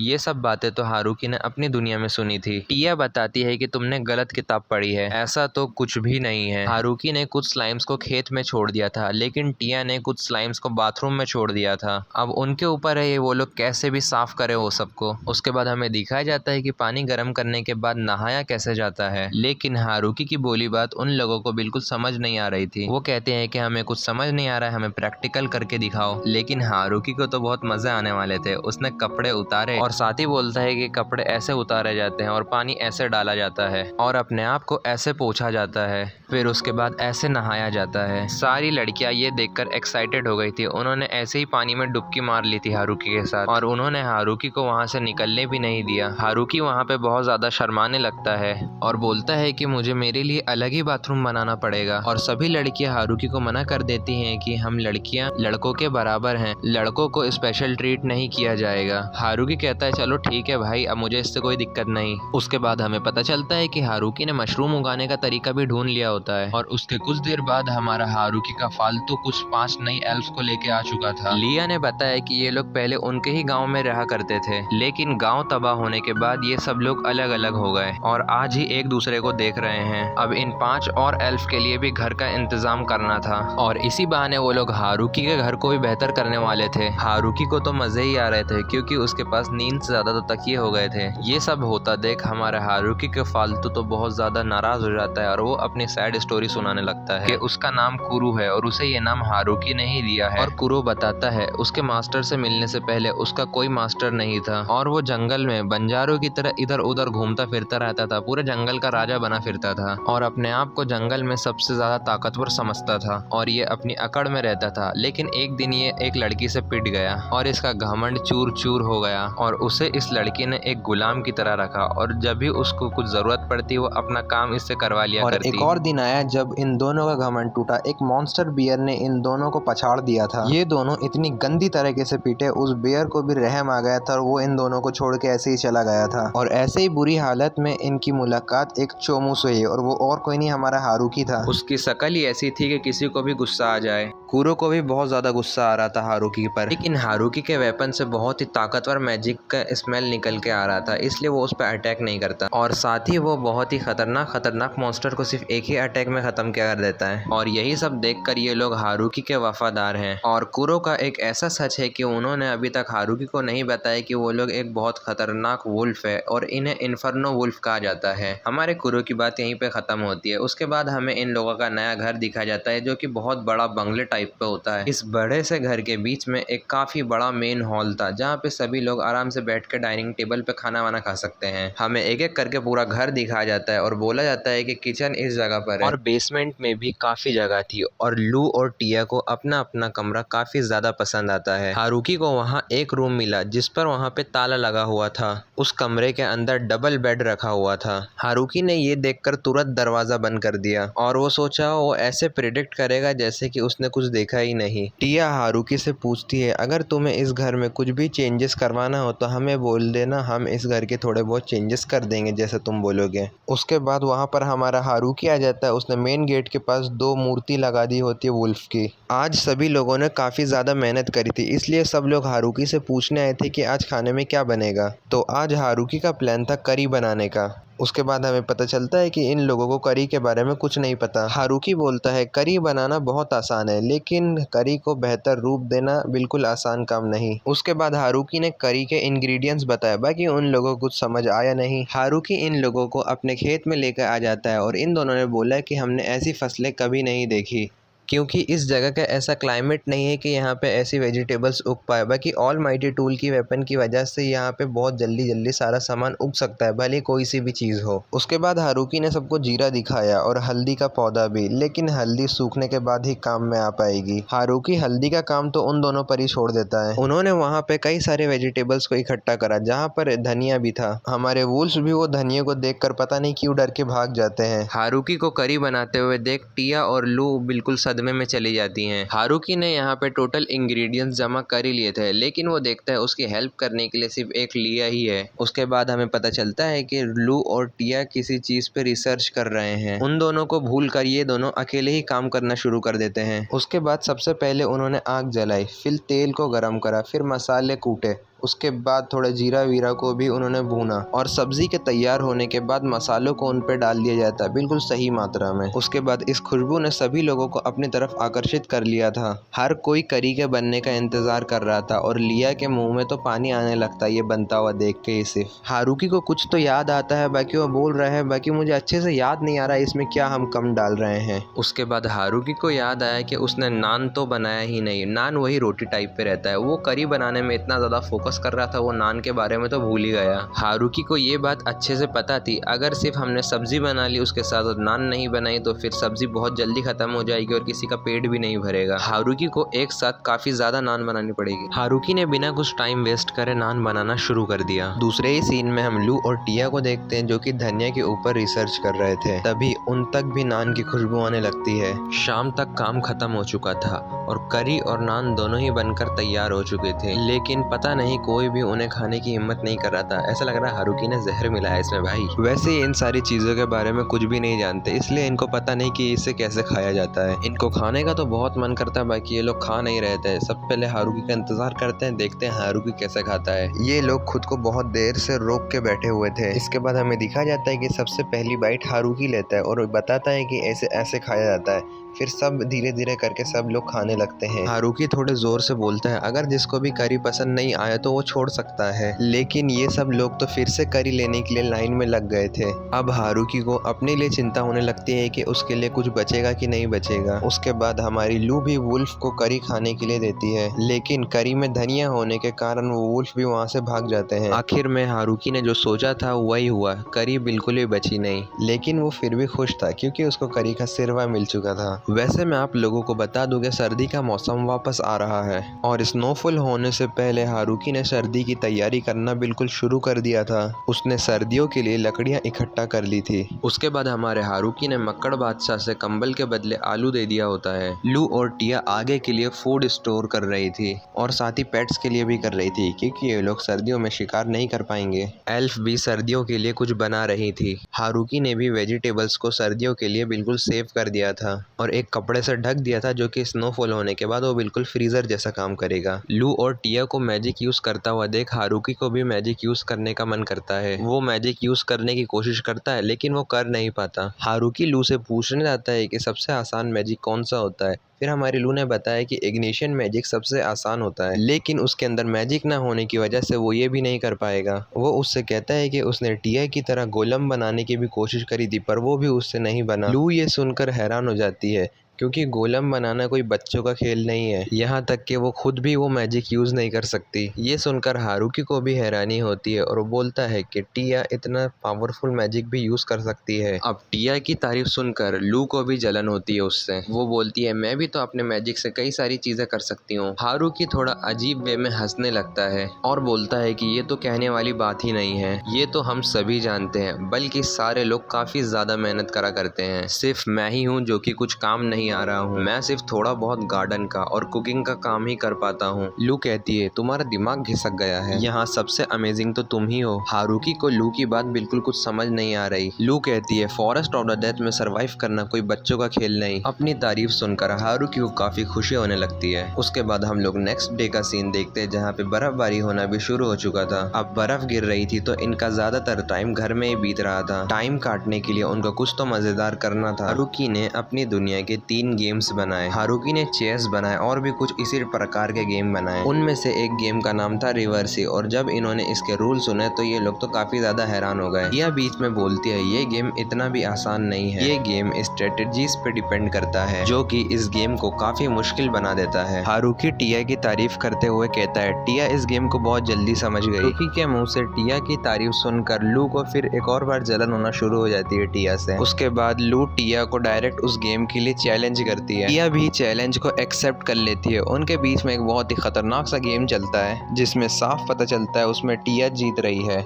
यहाँ से लू का जीतना बिल्कुल ही नामुमकिन सा हो चुका था। लू तो ऐसे फंस चुकी है जिससे उसका जीतना तो इम्पॉसिबल सा हो गया था। इस वजह से लू ने पूरी चेयर्स को ऐसे ही फेंक दिया होता है। सारे गोटी इधर उधर हो जाते हैं और कहती है मुझसे ये गलती से हाथ फिसल गया और साथ ही कहती है कि मुझे याद नहीं कि हमारे पीसेस कहाँ पर थे। अब हमें तो इस गेम को स्टार्टिंग से ही स्टार्ट करना होगा। लेकिन फिर भी टिया एक मैजिशियन है तो वो अपने मैजिक से सारी गोटियों को फिर से बैठा देती है जैसा वो थी बिल्कुल। उसके बाद फिर से लू ने पूरा गेम बिगाड़ दिया होता है और बोलती है मेरे से फिसल गया। बाकी फिर से टिया ने बिल्कुल उस गेम को वैसे ही कर दिया और ये दोनों बार बार यही सब रिपीट कर ही जा रहे होते हैं। और हम इधर देखते हैं 2 एल्फ भी वही वाला गेम खेल रही होती है जो अभी वो दोनों खेल रही है। और हैरानी की बात ये भी उसमें वो वुल्फ भी एक लड़की की हेल्प कर रहा होता है और वो जीत भी जाता है। हारुकी भी ये देखकर हैरान हो जाता है कि 2 वुल्फ के बीच में एक इंटेंस मैच चल रहा होता है चेस का। ये वुल्फ तो बहुत ही शांत लग रहे थे, बाकी असल में देखा जाए ये वुल्फ तो अपनी पूरी ताकत से खेल रहे थे। तभी लू उन वुल्फ को वही गेम खेलता हुआ देखती है और उसको तो ओवर कॉन्फिडेंस था कि वो इन वुल्फ को तो आसानी से हरा देगी। और थोड़ी देर बाद वो हार कर कोने में जाके बैठ गई, क्योंकि हमारे वुल्फ ने उसको हरा जो दिया था और वो टिया जैसी बदतमीजी इसके सामने तो नहीं कर पाएगी, वरना हमारा कुरु उसकी वाट लगा देगा। अब ये सब को देखकर हारुकी भी उनके साथ में महाजोंग खेलने लगता है। ये गेम तो वाकई में काफी ज्यादा मुश्किल है, बाकी हमारे कुरु ने इस गेम को भी आसानी से समझ लिया। हारुकी को लग रहा था कि वो गेम आसानी से जीत जाएगा, बल्कि कुरु ने भी इसमें उसको मात दे दी, और साथ ही ये बात भी कि ये तो इस गेम में बिल्कुल लास्ट आया था। हमारा हारुकी भी उस कोने में जाके बैठ जाता जहाँ पर लू बैठी हुई थी। वैसे मैं आपको एक और बात बता दूं, जो हमारा मक्कड़ बादशाह था वो फिर से हाइब्रिडेशन में चला गया। खैर, हमें उसके बाद पता चला कि हारुकी ने एक और गेम को इन्वेंट किया, जिसे देखकर साफ पता चल रहा था ये गेम जापानीज है और इस गेम का नाम है बॉलिंग। और इन अलग अलग बोतल्स को अलग अलग नाम से दिया गया था, किसी को चोर, किसी को टीचर। हारुकी एक गेम खेलने की ट्राई करता है, बाकी हारुकी से इस गेम में भी सारे प्लेयर अच्छे से नहीं गिर पाते, इसमें भी फिर भी 2 प्लेयर बच ही जाते हैं। लेकिन जब हारुकी की सेकेंड टर्न आई तो हारुकी ने उस सेकेंड टर्न में दोनों को ही एक साथ गिरा दिया। तो अब हारुकी के बाद लू की बारी आती है, तो लू ने तो एक ही बार में सारी बोतलों को गिरा दिया था, और ऐसे ही इनकी मस्ती पूरे विंटर चलती है और इन्होंने ऐसे ही अपना विंटर निकाल दिया था। इनको तो पता भी नहीं चला कि गर्मी का मौसम कब वापस लौट आया। हारुकी ने बोला अब हम हमारे फसल की शुरुआत दोबारा से शुरू कर सकते हैं, बाकी एकदम से ही खतरे की घंटी बजा आती है। हारुकी ने अपनी ओर एक ड्रैगन आता हुआ देखा, लेकिन टिया हमें बताती है कि वो कोई ड्रैगन नहीं, उससे भी खतरनाक वाइवन है। मैंने थोड़ा इंतजार करा और सोचा ये हमें शायद से इग्नोर करके यहाँ से चले जाए, बाकी वो हमारी तरफ ही आ रहा था। उसके बाद वो वाइवन इनके गाँव पे अटैक कर देता है। उसके बाद लू और टिया ने अपने मैजिक से वो बैरियर बनाने की कोशिश करी थी, लेकिन वो वाइवन इतना ज़्यादा ताकतवर था कि वो बैरियर भी टूट गया। ये वाइवन बहुत ही ज़्यादा ताकतवर होते हैं, लू और टिया भी साथ मिलकर इसका मुकाबला नहीं कर पाएगी, और साथ ही भागने का भी यहाँ से कोई फ़ायदा नहीं होता, क्योंकि ये वाइवन इनको आसानी से पकड़ लेगा। तो अब वाइवन को रोकने की जिम्मेदारी हारुकी के ऊपर थी। हारुकी बोलता है अब मुझे ही सबको प्रोटेक्ट करना होगा। हारुकी सोचता है कि अब मैं करूँ तो करूँ क्या। हारुकी को अपने ऊपर ही गुस्सा आने लगता है, वो एकदम से ही कुछ सोचता है तो उसके हाथ में ऑल माइटी टूल आ जाता है, जो कि एक वेपन की तरह बनकर आता है। हारुकी को थोड़ी हैरानी हुई, बाकी ये सब सोचने का कोई वक्त नहीं था। हारुकी ने एकदम से ऑल माइटी टूल को ऐसा फेंका कि वो वाइवन को जाके, मतलब वाइवन का जो था वो बिल्कुल ब्रैकेट को उसने तोड़ दिया। वाइवन को जाके लगा वाइवन की एक पंख पूरी मतलब टूट ही चुकी थी। लू और टिया तो बिल्कुल देखकर हैरान हो गए थे कि हारुकी ने वाइवन जैसे एक खतरनाक मॉन्स्टर को जख्मी कर दिया। ऑल माइटी टूल उस वाइवन को लग के वापस उसके लॉर्ड के हाथ में भी आ गया। फिर उसने उस वाइवन पे सेकेंड अटैक करा। ये अटैक तो उस वाइवन के दिल के आर पार हो गया था, उससे वो वाइवन गिर गया। उसके बाद वो वाइवन की डेथ हो चुकी थी। वैसे वाइवन का यहाँ दिखना काफ़ी ज़्यादा रेयर और हैरान कर देने वाला मोमेंट था। हारुकी सोचता है किसी ने उस पे ये जानबूझकर अटैक करवाया है, लेकिन टिया बोलती है मुझे ऐसा नहीं लगता, क्योंकि एक वाइवन को कंट्रोल करना बहुत ही ज़्यादा मुश्किल है और वाइवन बहुत ही कम दिखाई जाते हैं, बहुत ज़्यादा रेयर है, और अगर इसका कोई मालिक भी होता तो इसको कंट्रोल करना बहुत मुश्किल है। उसके बाद ये लोग सोचते हैं शायद ये जंगली वाइवन था, इन्होंने तो उस वाइवन को आज रात का खाना ही बना दिया था। हमें एक कहानी सुनाई जाती है। बहुत समय पहले एक राजा हुआ करता था। उसने कहीं से सुना था कि वाइवन का मीट काफ़ी ज़्यादा टेस्टी हुआ करता है। उसको वाइवन का मीट चखना था। उसने वाइवन का मीट लाने एक अपनी पूरी आर्मी को भेजा। जब उसकी आर्मी वाइवन को पकड़ने गई तो उसकी आर्मी ही वाइवन का खाना बन के आ गई, और जब रात में ये लोग वाइवन को खा रहे थे तो टिया और लू बहुत ज़्यादा खुश थी, क्योंकि इनका स्वागत उनके भेड़ियों ने किया था। अगर इन लोगों का वेलकम हारुकी करता तो इनको तो लगता कि हारुकी इनको जिंदा नहीं छोड़ता, जैसे हारुकी ने वाइवन को मार गिराया था। लोग यही बात सोचकर हैरान थे। बाकी अचानक से ही हमें डीमन लॉर्ड का सीन दिखाया जाता है, डीमन लॉर्ड के कैसल का। यहाँ के डीमन लॉर्ड किसी बात को लेकर परेशान है। उनको पता चला है कि इनके वाइवन को किसी ने 2 हिट में ही मार गिराया है, और ये बात सुनते ही वहाँ से एक बंदा रिजाइन कर चले जाता है, क्योंकि वो वाइवन उनकी पूरी आर्मी जितना ताकतवर था, और जो उसको 2 हिट में हरा सकता है उसका सामना कैसे किया जाए। अगले दिन हारुकी किसी बात को लेके परेशान था। वो सोच रहा था कि वाइवन का मीट बहुत ही ज्यादा टेस्टी था, लेकिन उस चीज में किसी चीज की तो कुछ कमी हो रही थी। आज इन सभी लड़कियों ने एक फैसला करा है कि वो लोग अंगूर से वाइन बनाएंगे। भले ही यहाँ पे हारुकी की दुनिया जैसी बहुत सारी चीजें नहीं है, लेकिन वाइन को लेके तो ये भी तरक्की पे चल रहे हैं। इनको भी पता है अंगूर से वाइन किस तरह बनाई जाती है, और भी बहुत तरीके की वाइन आती है, बाकी इनको उतना अभी आता नहीं है। उसके बाद सभी ने अंगूरों को इकट्ठा करना शुरू कर दिया। उसके बाद सभी अंगूरों के ऊपर ये लोग चलने लगे, तो उससे अंगूर का रस अलग और सारी चीजें अलग हो जाती है। पर इससे भी ये गलत हो जाता है, और फिर ये एल्फ बताती है कि हम इस चीज को एक रिदम से करेंगे। फिर तभी एक एल्फ गाना गाने लगी, फिर उसी के रिदम पर वो सब डांस करने लगे। तो उसी डांस करने से जो अंगूर कुचले जा रहे थे, तो उसका वाइन निकल के आया। मैं आपको एक चीज़ बता दूं, जो वाइन रहता है, जो दारू रहता है, वो अंगूर से बनाया जाता है ज़्यादातर। हारुकी बोलता है ये तो बहुत ज़्यादा बन गई, फिर भी एल्फ कहती है अरे चिंता मत करो, ये तो हम इन्हें पी के ख़त्म कर देंगे। पर ये बात तो हारुकी के लिए चिंता करने वाली थी, क्योंकि इतना सारा वाइन भी उन लोगों के लिए कम पड़ रहा था। उसके बाद हमें गॉड का सीन दिखाया जाता है, जो कि किसी से माफ़ी मांग रहे थे, और ये और कोई नहीं, एग्रीकल्चर की गॉड थी। वो बोल रही थी उन्होंने एक इतने मासूम से सोल को इतने खतरनाक जंगल में भेज दिया। गॉड बात इधर उधर करते हुए कहते हैं देखो वो हारुकी कितना ज़्यादा खुश है। फिर भी गॉडेस ऑफ एग्रीकल्चर का गुस्सा बिल्कुल ही ख़त्म नहीं हो रहा था, क्योंकि गॉड ने उसको इतना एक ख़तरनाक सा वेपन दे दिया था, जो कि किसी को भी जान ले सकता है। और वो वेपन साथ ही जो वो उस वेपन को चलाता है, वो वेपन जो चलाता है उसकी एनर्जी, मतलब उसकी जो ज़िंदगी उसको सोखता है। फिर भी गॉड कहते हैं हारुकी को इससे कुछ नहीं होगा, क्योंकि मैंने उसको एक हेल्दी बॉडी भी दी है। तो इससे हमें साफ पता चलता है हारुकी को तो कुछ नहीं होगा, लेकिन एक गॉड के द्वारा इतनी बड़ी गलती ये इसे माफ़ नहीं कर सकते गॉडेस ऑफ एग्रीकल्चर। फिर भी गॉडेस ऑफ एग्रीकल्चर उन पर गुस्सा करती है, क्योंकि हारुकी ने उनकी मूर्ति को एक बूढ़ा आदमी जैसा बनाया है। उसके बाद गॉडेस ऑफ एग्रीकल्चर उनको पनिश करती है और कहती है अब आप 3 साल तक ऐसे ही बैठे रहेंगे। फिर उसके बाद हमें हमारे विलेज का सीन दिखाया जाता है, जहाँ पे हमारा मक्कड़ बादशाह बुन रहा होता है और फिर खतरे की घंटी बजाता है। आज हमारे वुल्फ ने एक और लड़की को पकड़ा है, लेकिन इस लड़की को हमारी लिया उसको जानती थी कि ये शायद से इसकी बहन है। वैसे इसकी छोटी बहन का नाम फ्लोरा है, और इसको फ्लोरा को ये लोग अपने घर में लेके आते हैं। फ्लोरा बताती है कि मैं अपनी बहन को यहाँ पे ढूंढने के लिए आई हूँ, और एक चीज सुनकर इसको बहुत ज्यादा हैरानी हुई। ये लड़का हारुकी उसका हस्बैंड है, उसकी बहन का हस्बैंड है। उसकी छोटी बहन तो ये बात सुनकर बिल्कुल हैरान थी कि उसका कोई हस्बैंड भी हो सकता है। पर ये बात देखकर कुरु बहुत ज़्यादा गुस्सा हो जाता है, और ये कुरु को देख के बहुत ज़्यादा डर जाती है। उसके बाद लू उसकी छोटी बहन को हारुकी के कारनामे बताती है, कैसे उसने वाइवन को हराया और कैसे वो इन्फर्नो वुल्फ का लीडर बना। और आज जाके हारुकी को मालूम पड़ा कुरु एक डॉग नहीं, कुरु एक वुल्फ है, और ऐसा वैसा वुल्फ नहीं, इन्फर्नो वुल्फ है, जो बहुत खतरनाक होते हैं। फिर ये सब लड़कियां थोड़ी हैरान होती है कि हारुकी इन वुल्फ के साथ इतने टाइम से रह रहा था, और वो इन वुल्फ की असलियत भी नहीं जानता था। खैर हारुकी ये लोग फिर उसको कुछ खाने के लिए देते हैं, क्योंकि वो बहुत दूर सफ़र से आई थी। पर इस लड़की को खाना बहुत ज़्यादा पसंद आता है, और खैर इसको सबसे ज़्यादा पसंद आता है टोफू। हारुकी बताता है अभी मुझे बहुत सारी चीज़ें बनाना है, जैसे टोफू और मीसू सूप भी बनाना है। सुनकर फ्लोरा भी बिल्कुल उसी तरह से नोट कर रही थी जैसे इसकी बहन करती है। खैर उसी के अगले दिन फ्लोरा अपने शहर के लिए रवाना हो जाती है। वो जाते हुए बोलती है कि वो सबको फर्मेंटेड सोयाबीन के बारे में बताएगी, और जो भी तुमने मुझे बताया। कुछ टाइम बाद फ्लोरा फिर से रिटर्न आ जाती है, और वो अकेले नहीं, बहुत सारी मेड को लेकर आई थी, और मेड के साथ नहीं, वो बहुत सारी गाय भी लाई थी मेड के साथ में। फिर वो मेड बताती है कि हम किसी भी तरीके का काम कर सकते हैं। उसके बाद फ्लोरा गाय का इंट्रोडक्शन देती है, पर हारुकी सोचता है कि अब हमारे पास दूध की भी कमी नहीं होगी, और हम अब डेयरी प्रोडक्ट्स बना सकते हैं, लाइक चीज, पनीर। टिया सोचती है यहाँ पे हर स्पीसीज की पॉपुलेशन बढ़ती जा रही है, बस सिर्फ वही है जो कि यहाँ पे एक एंजल है।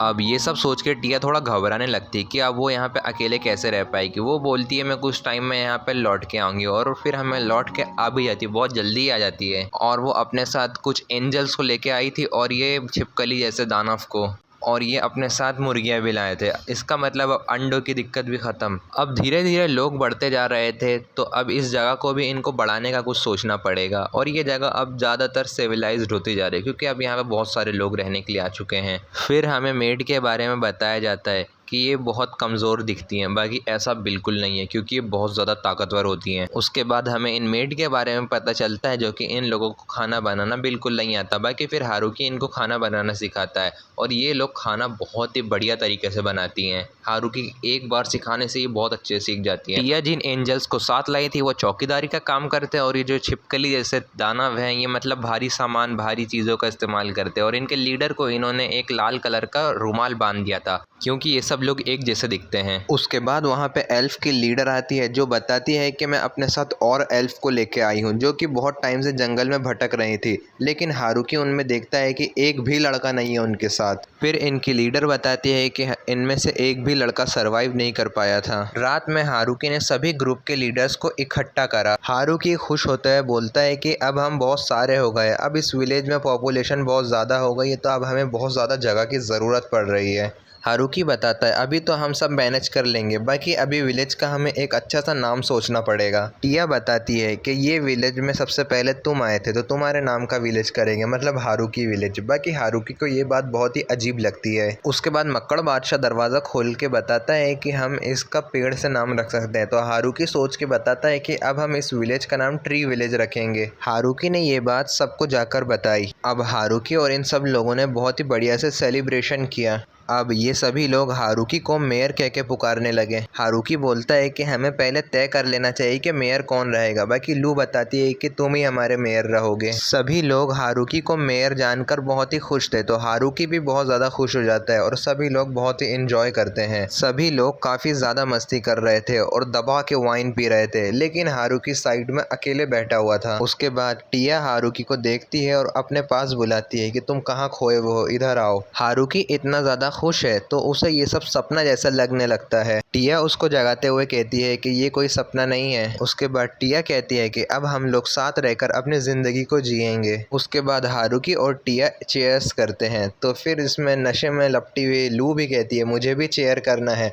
फिर हमें नेक्स्ट डे का सीन दिखाया जाता है जहाँ पे सभी लोग काम कर रहे थे, लेकिन हारुकी अपने डेली रूटीन का ही काम कर रहा था। वो मेयर बन चुका था फिर भी वही सब काम कर रहा था जो वो पहले करा करता था। उसके बाद फिर हमारा मक्कड़ बादशाह खतरे की घंटी बजाने लगता है। फिर वहाँ पे एंजल आके बताती है, वो बताती है कि डिमोनिक किंगडम से एक मैसेंजर आया है और इस आदमी का नाम विसल है जो कि इस गाँव के लीडर से मिलने आया था। वो हारुकी से मिलना चाहता था और वो हारुकी को एक एक्सपेंसिव गिफ्ट देते हुए बोलता है कि वो उनके लिए डीमन लॉर्ड की तरफ से एक मैसेज लाया है। उसके बाद हारुकी को एक पुरानी बात याद आती है जो कि उस दिन लू ने बताई थी। ये पूरा जंगल डीमन लॉर्ड के अंडर में आता है। हारुकी प्रिडिक्ट करता है कि ये लोग अब तक ये हारुकी ये सब यहाँ पे रह रहे हैं तो उसका टैक्स लेने आए हैं या फिर डीमन लॉर्ड उन्हें इस जंगल से भगा देना चाहते हैं। हारुकी को कोई भी फैसला सोच समझ के लेना होगा। हारुकी लू और टिया को देख के एक चीज़ नोटिस करता है, वो लोग बिल्कुल नहीं घबरा रहे थे क्योंकि उनको पता है हारुकी सब मैनेज कर लेगा। हारुकी सेटलमेंट करने की कोशिश करता है, वो कहता है हम लोग यहीं रहेंगे और इसके बदले वो लोग डीमन लॉर्ड को 10% टैक्स देंगे और ये टैक्स में फसल देने की बात कर रहे हैं, जैसे वो 10% उनको दे देंगे। ये सुनकर वेसल हैरान हो जाता है और हारुकी सोचता है क्या मैंने कम तो नहीं कह दिया। वेसल बोलता है ठीक है, बाकी इसके दिमाग में बहुत ज़्यादा खुशी चलने लगती है क्योंकि ये जो डील दी थी हारुकी ने उसको बहुत ज़्यादा पसंद आई होती है। हारुकी कहता है पर हर साल आपको सर्दियां ख़त्म होने से पहले आना होगा। उनके बीच यहाँ पे एक कॉन्ट्रैक्ट साइन होता है। वैसे तो मैं आपको बता दूं यहाँ पे डील सिर्फ फसल की हुई है,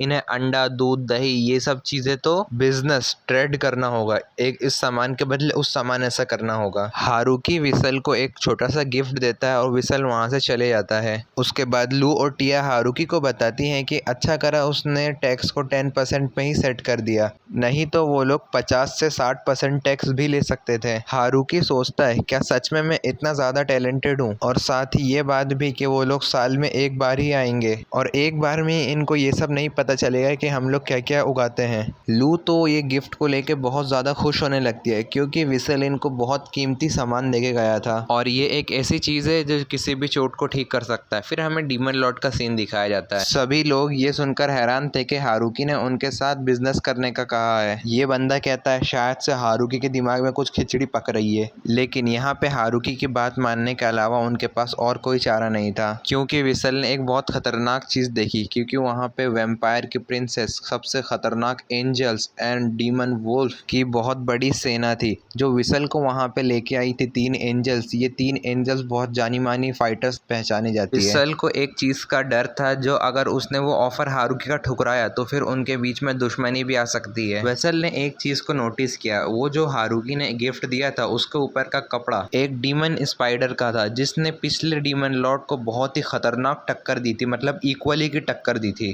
फिर हम देखते हैं डीमन लॉर्ड के कैसल से एक और जनरल रिजाइन कर देता है। फिर हम लोग एक बड़े से ड्रैगन को देखते हैं, जो कि डीमन लॉर्ड के कैसल का रखवाला है, कि वो आज हारुकी के विलेज आया है और वो अपने साथ एक गिफ्ट भी लेके आए हैं। इस गिफ्ट में काफी ज्यादा एक्सपेंसिव स्वॉर्ड्स एंड तलवार थी। हारुकी जानना चाहता था कि वो लोग यहाँ पे क्यों आए हैं और साथ ही उनके लिए एक्सपेंसिव तोहफे क्यों लेकर आए हैं। ड्रैगन का सर्वेंट बोलता है कि आप हमारे पड़ोसी हो और पड़ोसी से अच्छे रिश्ते बनाना चाहिए। हारुकी सर्वेंट से पूछता है कि उसके मास्टर ने सर क्यों झुकाया हुआ है। सर्वेंट हारुकी से माफ़ी मांगता है और अपने मास्टर को सर उठाने के लिए बोलता है, और फिर वो अपना सर उठाता है तो हम लोग देखते हैं कि वो अकेला पूरे जंगल में दिख रहा था। हारुकी सोचने लगता है कि वो इतने बड़े ड्रैगन का अपने घर में स्वागत कैसे करेगा। उसके बाद वो ड्रैगन ह्यूमन फॉर्म में आ जाता है, जिसका नाम ट्राइम है। वैसे तो ट्राइम थोड़ा पहले घबराया हुआ था, बाकी बियर पीने के बाद उसकी सारी घबराहट निकल जाती है और वो साथ ही ये भी बोलता है कि अब मैं यहाँ से कभी नहीं जाऊँगा। लेकिन फिर भी उसका सर्वेंट उसे वहाँ से लेके चले ही जाता है। हारुकी सोच रहा था कि ये सब करना ठीक नहीं है, क्योंकि उसके पास बहुत छोटा घर है और उसे कम से कम गेस्ट हाउस तो एक बना लेना चाहिए, जिसमें 30 लोग आराम से फिट हो सकें। उसके बाद हारुकी सभी लीडर से बात करने लगता है कि वो लोग एक गेस्ट हाउस बनाएंगे जिसमें 30 लोग आ सके कम से कम। उसके बाद सभी लोग काफ़ी मेहनत से एक गेस्ट हाउस बनाने लगते हैं। हारुकी फिर वह सभी करके सबको बताने लगता है। हारुकी एंजल्स को समझाने लगता है कि वो लोग अपने गेस्ट को डराए ना और ये भी उनको अच्छे से लाए। तभी वहाँ पे छिपकली वाला मॉन्स्टर बोलता है, जिसका नाम दादा होता है। वो बोलता है कि तब हमारे दुश्मन गेस्ट बनकर आए तो हम क्या करेंगे। यही सोचकर वो लोग हारुकी के आइडिया को रिजेक्ट कर देते हैं और गेस्ट के स्वागत के लिए और भी लोगों को ऐड कर देते हैं, ताकि वेलकम के साथ साथ सेफ्टी भी रह सके। फ्लोरा बोलती है कि मुझे भी सबकी हेल्प करना है। हारुकी फ्लोरा को गेस्ट पे नजर रखने का काम दे देता है। अगले दिन का सीन देखते हैं, जहाँ पे कुछ बीस्ट मैन आए हुए थे। ये लोग हारुकी के विलेज में गेस्ट बनकर आए हुए थे। ये बताते हैं कि ये लोग हाउलिन विलेज से आए हैं और साथ ही ये लोग इनके विलेज से रिलेशन बनाना चाहते हैं। लू उन सभी को गेस्ट रूम ले जाने की बात कर रही थी। फिर वो पूछती है कि आप सिर्फ इतने ही हो क्या। फिर उन्हीं में से एक बंदा कहता है, हाँ हम सिर्फ इतने ही हैं। फिर हमें बाद में पता चलता है कि 2 लोग छुपे हुए थे, वो तो हमारे दोनों वुल्फ ने सूंघ लिया था। उनके लीडर ने झूठ कहा था कि वो लोग सिर्फ इतने ही हैं। लू अब बाकी सब बातों को भुलाकर इनको मारने की बात करती है। उन्हीं में से एक बंदा कहता है शायद ये लोग पीछे रह गए होंगे। खैर, ये सब होने के बाद इन सब लोगों का स्वागत किया जाता है। ऐसी खूबसूरती देख इन लोगों के मुंह से लार टपक रही थी। लेकिन टिया और लू फिर भी नाराज थे, क्योंकि साथ में वो लोग कुछ गिफ्ट नहीं लाए थे। और साथ ही ये भी बोलती है कि ये लोग हमारे मेहमान नहीं है और इनमें से 2 लोग छुपे हुए क्यों थे उस वक्त। इन सभी बातों को नज़रअंदाज नहीं किया जा सकता। उसके बाद लू और टिया ये सब लोग उनको ना स्पेशल ट्रीटमेंट देके सिर्फ खाने के लिए कच्ची सब्जियां और कुछ फ्रूट्स ही देते हैं। हारुकी को ये सब देखकर काफ़ी ज़्यादा बुरा लग रहा था। वो मेड से कहता है तुम उसे थोड़ा तो वाइन दे ही सकते हो। वो मेड भी भड़क जाती है और कहती है वो लोग हमारे लिए तोहफे नहीं लेकर आए हैं। इसके बावजूद वो सब कच्ची सब्जियां भी बड़े चाव से खा रहे थे। हारुकी फिर भी मानता नहीं है और वो उनको वाइन दिलवा ही देता है। वैसे मेड ने उनको ज़्यादा गिलास देने से साफ मना कर दिया था। हारुकी उनसे जाके पूछता है कि उनका विलेज कहाँ पर है। फिर उन्हीं में से एक बंदा बताता है कि उनका विलेज 500 साल पुराना है और इनकी प्रजाति बिल्कुल इंस्टिंक्ट हो चुकी है और ज़्यादा से ज़्यादा देखा जाए तो ये लोग सिर्फ 100 मतलब सिर्फ 100 ही लोग बचे हैं और इनका घर बहुत पहाड़ियों के बीच में है। ये लोग ह्यूमन से जाके ट्रेड करते हैं। इनको थोड़ी कुछ प्रॉब्लम आई थी तो इस वजह से इनकी ट्रेडिंग रुक गई। उसके बाद ये लोग कई नई जगह घूमने के लिए निकले हैं जहाँ पे वो ट्रेड कर सकें। उसके बाद हमें हारुकी का विलेज मिल जाता है। उसके बाद टिया भी उनसे पूछ ही लेती है कि आखिर वो छुपे हुए क्यों थे। इस क्वेश्चन का आंसर देते हुए कहता है कि अगर हमें कुछ हो भी गया होता तो फिर हम में से कोई बचा हुआ जाके विलेज में हमारे बारे में बता देता। उसके बाद हारुकी इन सबको भी साबित हो गया था कि ये लोग इसके दुश्मन नहीं हैं। उसके बाद ये लोग अपने ट्रेड की बात करना शुरू कर देते हैं और ये लोग करेंसी का यूज़ नहीं करते, इसमें थोड़ी दिक्कत आती, बाकी ये लोग सामान के बदले सामान लेंगे और ये लोग बहुत अच्छे बर्तन वगैरह बनाया करते हैं। हारुकी इनके बर्तनों को देख के तुरंत बिजनेस के लिए तैयार हो जाता है। हारुकी को खुद इनके विलेज जाना होगा क्योंकि ट्रांसपोर्ट का काम करना इनके लिए थोड़ा मुश्किल है। हारुकी को इससे कोई दिक्कत नहीं थी क्योंकि सामान इधर से उधर करने के लिए वो अपने वुल्फ का यूज भी कर सकता था। तो अब डील फिक्स हो जाने के बाद वापस जाने का वक्त हो चुका था। इनको वापस जाने से पहले इनको एक बड़ी गलती का भी पता चलता है कि अगर कहीं दूसरे का वहां जाया जाता है तो उनके लिए गिफ्ट लाया जाता है। वैसे ये बात इनको नहीं मालूम थी क्योंकि इनके गांव में ऐसा कोई रिवाज नहीं था। इनका गांव वैसे भी काफी गरीब है। उसके बाद वो बंदा बोलता है कि अगली बार हम आएंगे तो जरूर आपके लिए तोहफा लेकर आएंगे, लेकिन हम कोई महंगा तोहफा वोफा नहीं ला पाएंगे क्योंकि हम गरीब है। हारुकी बोलता है तोहफा महंगा सस्ता नहीं देखा जाता, तोहफे में तो सिर्फ प्यार देखा जाता है। उसके बाद आधे एक घंटे बाद ये सारी चीजें तैयार हो चुकी थी हाउलिन विलेज में पहुंचाने के लिए, ट्रेड करने के लिए जो उनसे करा जा रहा था। उसके बाद हारुकी बताता है कि वो उनके विलेज किस तरह से जाएगा, लेकिन टिया और लू साफ मना कर देती है। टिया बोलती है कि हमारा मेयर ऐसे भी कहीं भी ट्रेड करने नहीं जा सकते हैं, उसकी जगह मैं जाऊंगी वहां पर। और साथ ही बताती है कि उसे हाउलिन विलेज पहुंचने में करीब 10 दिन लग जाते, बाकी हाइम उसमें मदद करने के लिए उसके तैयार थे ये ड्रैगन। बस बदले में उसको बहुत सारी दारू वाइन चाहिए थी। हमारे ट्राइब ने तो बोल ही दिया था कि वो हमेशा यहाँ आया करेगा और वहाँ जब भी आता है तो कुछ ना कुछ एक्सपेंसिव गिफ्ट वगैरह लेके ही आता है अपने साथ। उसके बाद हम हाउलिन विलेज के लोगों को देखते हैं जो कि हारुकी के आने का ही वेट कर रहे थे। उन्हें तो ऐसा लगने लगा था कि द ग्रेट ट्री विलेज से कोई नहीं आएगा, लेकिन वो तभी आसमान में एक ड्रैगन को देखते हैं। एक ड्रैगन को देख के वो लोग बहुत ज्यादा घबरा गए थे, लेकिन टिया को देख के वो लोग शांत हो जाते हैं। फिर उसके बाद वहाँ पे सामान पहुंचा कि ये लोग विलेज वापस आ जाते हैं, लेकिन हमारा ट्राइब ये देख के बहुत ही ज्यादा दुखी था क्योंकि वो लोग उसके सारी वाइन पी जाते हैं। हारुकी कहता है कोई बात नहीं, मैं तुम्हारे लिए नई वाइन बनवा दूंगा। टिया बताती है कि हाउलिन विलेज के वहाँ से एक रिक्वेस्ट आई है, उनके मेयर ने कहा है कि वो अपने विलेज से कुछ लोगों को यहाँ भेजना चाहते हैं कि 20 बीस्ट गर्ल हारुकी के विलेज को ज्वाइन करना चाहती है, लेकिन हारुकी के इससे कोई दिक्कत नहीं थी। उसके बाद हारुकी सोचने लगता है ऐसे उसके विलेज में सिर्फ लड़कियां ही आती नहीं तो उसके विलेज का कोई फ्यूचर नहीं है। तो उसने हारुकी ने एक शर्त देते हुए बोला है कि उसके साथ 3 लड़कों को भी भेजना पड़ेगा। टिया मान जाती है, बोलती है हाँ ठीक है, मैं ऐसा उसको बोल दूंगी। फिर उसी के कुछ दिनों बाद वो बीस्ट गर्ल्स आ जाती हैं हारुकी के विलेज में। बाकी ये बहुत ज़्यादा डर रही थी। वो कहती है कि हम लोग कुछ भी करने के लिए तैयार हैं, बस हमें विलेज से निकालना मत। हारुकी कहता है नहीं, तुम्हें ऐसा कुछ भी करने की ज़रूरत नहीं है, जो तुम्हारा नॉर्मल काम है तुम वही करो और तुम इस विलेज में रह सकती हो। फिर ये लड़की अपना इंट्रोडक्शन देती है कि मेरा नाम सना है और ये अपने साथ 3 लड़कों की बिलाई होती है, बाकी वो बच्चे होते हैं। ये हारुकी के विलेज के भविष्य तो बनेंगे पर अभी नहीं, इसमें बहुत ज़्यादा समय लग सकता है। 1-2 दिन बाद का सीन देखते हैं जहाँ पे हम देखते हैं बीस्ट गर्ल भी यहाँ रहने में कंफर्टेबल हो गई है। बाकी वो हमारे मक्कड़ बादशाह तो अभी भी डरती है। हारुकी को देख के पता चलता है कि बीस्ट गर्ल को भी मैजिक आता है। हारुकी को ये सब देख के थोड़ी जलन होती है क्योंकि यहाँ पे सभी लोग मैजिक यूज करते हैं सिवाय हारुकी को छोड़कर, लेकिन हारुकी कहता है मैं वो काम करूँगा जिसमें मैं अच्छा हूँ। उसके बाद एकदम से वो जगह भूकंप से हिलने लगती है। उसके बाद एक किलर रेंजर आके बताती है कि वहाँ पे एक स्नेक मॉन्स्टर और एक बियर मॉन्स्टर की फाइट स्टार्ट हो चुकी है जो कि पूरे जंगल को तबाह कर रहे हैं और अगर उनको रोका नहीं गया तो नुकसान हारुकी के विलेज तक भी पहुंच सकता था। हारुकी पूछता है कि हम उन्हें खा सकते हैं। किलर एंजल हैरान हो जाती है। फिर वो हारुकी को उस जगह ले जाती है जहाँ पे दोनों की फाइट हो रही थी। यहाँ पे हम देखते हैं स्नेक मॉन्स्टर और बियर मॉन्स्टर आपस में लड़ रहे थे। हारुकी बोलता है मुझे उसके थोड़ा पास लेके जा सकती हो क्या तुम, जिससे वो एंजल थोड़ा हैरान हो जाती है और बोलती है इसमें बहुत खतरा है, हम आगे नहीं जा सकते। फिर भी वो आगे लेके जाती है। हारुकी की जिद करने पे वो ले ही जाती है। बाकी वो एक ही शॉट में हारुकी ने उस बियर को हरा दिया। ये देखकर तो किलर एंजल काफ़ी ज़्यादा हैरान हो गई थी। 1-1 शॉट हो गए थे दोनों स्नेक मॉन्स्टर और ये बियर मॉन्स्टर। उन दोनों के मीट से हारुकी ने एक बहुत ही कमाल की डिश बनाई जो खाकर सबको बहुत पसंद आया। फिर भी हारुकी को लग रहा था कि इसमें कुछ तो कमी है। उसके बाद हारुकी लू के छोटे सिस्टर के पास आ जाता है जो कि उससे ऐसी चीज़ मांगता है जिससे खाने के सारे बैक्टीरिया खत्म हो जाए जो कुछ हार्मफुल ना हो। फिर वो एक पिंक कलर की बोतल निकाल के देती है कि हारुकी का काम तो अब हो जाएगा। फिर उसके बाद हारुकी उससे पूछता है कि सोया सॉस का काम कैसा चल रहा है जो तुम बनाना चाहती थी। वो बताती है कि बिल्कुल बेकार चल रहा है, क्योंकि वो बहुत बार काम करने की वो कोशिश करती है, उससे वो बनता नहीं है, नहीं तो ज़्यादातर वो ब्लास्ट कर देती है, धुआं हुआ मतलब हर जगह ब्लास्ट कर देती है, फोड़ फाड़ देती है। हारुकी कहता है अरे कोई बात नहीं, इसमें मैं तुम्हारी हेल्प कर सकता हूँ, लेकिन हम उससे पहले मेयोनीज बनाएंगे। फिर मेयोनीज का काम हारुकी स्टार्ट कर देता है, 3 अंडे डालता है, सोया सॉस, नमक वमक जो भी डालता है, फिर उससे थोड़ी देर बाद मेयोनीज बन के तैयार हो जाती है, जो कि लू की सिस्टर को काफ़ी ज़्यादा पसंद आता है। वो सब इसकी रेसिपी नोट कर लेती है। अब हारुकी मीसो बनाने की तैयारी शुरू कर देता है। उसके लिए वो अपने ऑलमाइटी टूल को एक चम्मच बनाता है और उसके ऊपर थप थप थप थप मारते रहता है और उसको थोड़ी देर के लिए मैरिनेटेड होने के लिए रख देता है और बोलता है इसको जितना ज़्यादा टाइम इसको रेस्ट करने के लिए मिलेगा वो उतना ज़्यादा टेस्टी बन जाएगा।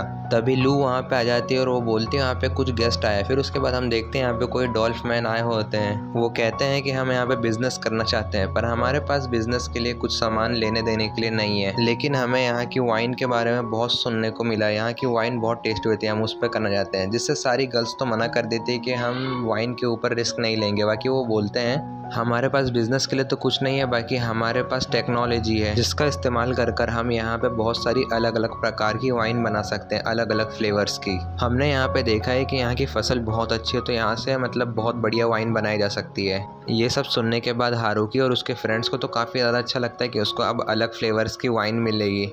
उसी के थोड़ी देर बाद वो लोग विस्की बनाने का काम शुरू कर देते हैं और वो लोग विस्की बना ही देते हैं, बाकी वो बहुत ज़्यादा हार्ड होती है, उसमें थोड़ा पानी वानी मिलाना पड़ेगा ना। और उसी दिन से वो डॉल्फ भी हारुकी के साथ ही रहने लगे और उन्होंने साथ ही उनके लिए वेलकम पार्टी भी रखी हारुकी ने। हारुकी ये सब देख के काफ़ी खुश था, क्योंकि कोई तो उसके जैसे यहाँ पे आया, मतलब कोई मर्द आया, जेंट्स आया। हारुकी पूछता है कि तुम्हें यहाँ पे कोई लड़की पसंद आई, कोई लड़की अच्छी लगी तुम्हें?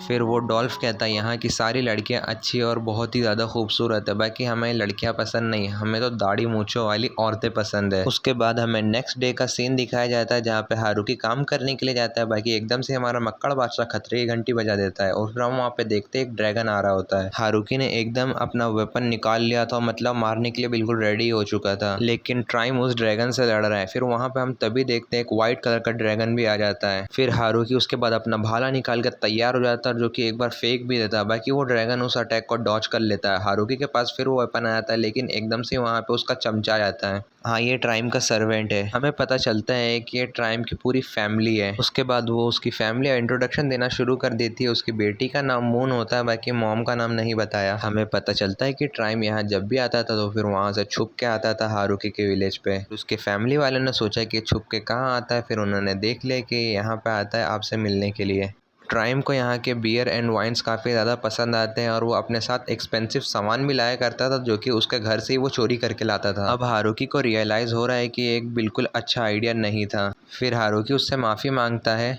लेकिन ट्राइम बोलता है अरे तुम्हें माफ़ी मांगने की कोई ज़रूरत नहीं, सारी गलती मेरी है। फिर ट्राइम की वाइफ को काफ़ी ज़्यादा गुस्सा आने लगता है। फिर हारुकी फिर उससे माफ़ी मांगने लगता है। फिर ट्राइम उसको माफ़ी मांगने से मना करता है, क्योंकि सारी गलती उसकी है, ना कि हारुकी की है। उसके बाद हारुकी अपना एक काम बता के वहाँ से चले जाता है और फिर ट्राइम बताता है कि तुम्हें अब पता चल ही गया हो कि मैं यहाँ पे क्यों आता हूँ। तुमने उस लड़के की ताकत देख ही लोगे जो कि कितना खतरनाक है। व्हाइट ड्रैगन मून भी कहती है कि हाँ, वो अटैक से बचना बहुत ज़्यादा मुश्किल था, वो तो उसकी हेल्प उसके एक फ्रेंड ने कर दी थी। उसकी मॉम पूछती कि कौन फ्रेंड? फिर हमें उसके फ्रेंड को दिखाया जाता है, जो कि हमारा मक्कड़ बादशाह होता है। मक्कड़ बादशाह ने अपना जाला फेंक के उसको थोड़ा साइड कर लिया था, नहीं तो वो बिल्कुल बच ही नहीं पाती, वो मर जाती उस अटैक से। फिर ट्राइम की वाइफ बोलती है कि हम ऐसी ताकत को नज़रअंदाज नहीं कर सकते, क्योंकि यह ताकत हमारे खिलाफ भी हो सकती है। वो अपनी बेटी को अच्छे से समझाने लगती हैं कि तुम्हें यहाँ पर रहकर इस सब का ध्यान रखना होगा।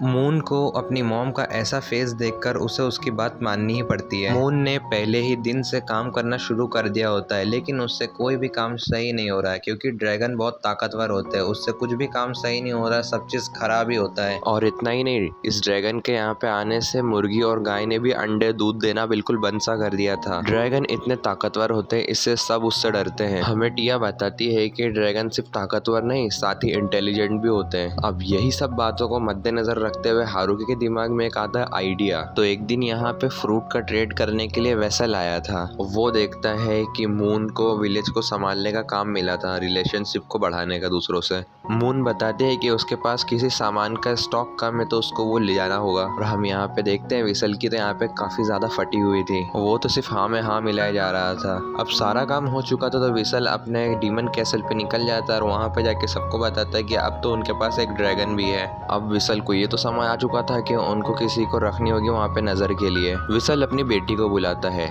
जो कि हारुकी के विलेज पे नजर रखेगी, और इस चीज के लिए विसल थोड़ा अपनी बेटी के लिए चिंतित भी था, लेकिन वो अपने फादर का काम करने के लिए पूरी तरीके से तैयार थी। उसने अपने मैजिक का यूज कर द ग्रेट ट्री विलेज पे नजर रखने का काम शुरू कर दिया। वो ये देखकर हैरान थी कि इतने खतरनाक जंगल में भी एक इतना अच्छा विलेज बना लिया इन लोगों ने, और साथ ही यहाँ पे बहुत सारे लोग भी हैं। वो उनके विलेज जाती है जिसका स्वागत मून ने किया। फ्लोरैन को यकीन नहीं होता कि इतनी ताकतवर ड्रैगन यहाँ पर है।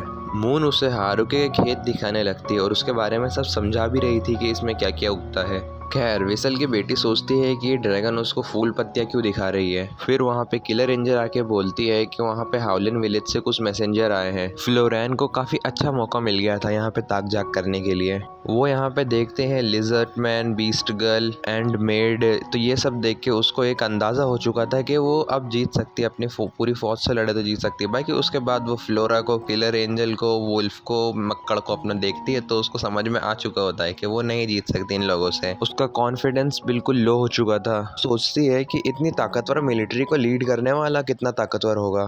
तभी हमारा मजदूर हारुकी आ जाता है अपने कुल्हाड़ी को कंधे पे रखकर। हारुकी आते से ही पूछता है क्या तुम यहाँ पर खो गई हो। इतने में ही फ्लोरेन चिढ़ जाती है और बोलती है एक आम इंसान को उसकी चिंता करने की कोई ज़रूरत नहीं, क्योंकि मैं इतनी भी कमज़ोर नहीं हूँ। फिर वो हारुकी को डांट कर वहाँ से चली जाती है। बाद में उसको पता चलता है कि जिसको उसने डांटा वही इस गाँव का मेयर है, और साथ ही हमारे मून ने उसको हारुकी के पावर लेवल के बारे में बता दिया था। अब यही सब सुनने के बाद ही फ्लोरेन की हालत टाइट होने लगती है। अब कुछ दिनों बाद हम यहाँ पे देखते हैं कि फ्लोरेन ने भी काम करना शुरू कर दिया होता है। हारुकी को भी पता चल गया है कि ये विसल की बेटी है और वो यहाँ कुछ और दिन रहेगी, लेकिन हारुकी को ये समझ में नहीं आता कि वो उसे देख के कांपने क्यों लग जाती है हमेशा। हारुकी एक चीज़ नोटिस करता है कि टिया जो स्लाइम्स लाई थी वो एकदम से बढ़ने लगे हैं, अलग अलग कलर्स में भी होने लगे हैं। उनमें से एक स्लाइम ने पूरा वाइन का बैरल पी लिया था, जिसे देखकर लू और टिया काफ़ी ज़्यादा गुस्सा हो गए थे। वो सब बोलते हैं कि स्लाइम को सज़ा मिलनी चाहिए। फिर हमारी विसल की बेटी बताती है कि स्लाइम को दर्द नहीं होता तो उसको पनिश करने का भी कोई मतलब नहीं है। फिर उसी दिन से वो स्लाइम उन्हीं के साथ सारे प्रोग्राम को ज्वाइन करता है, लेकिन अभी तो कोई दिक्कत नहीं क्योंकि ये एक ही है, और ये जब बहुत सारे हो जाएंगे तब बहुत ज़्यादा दिक्कत होएगी। आज एकदम हारुकी पता नहीं क्या कहता है, बोलता है कि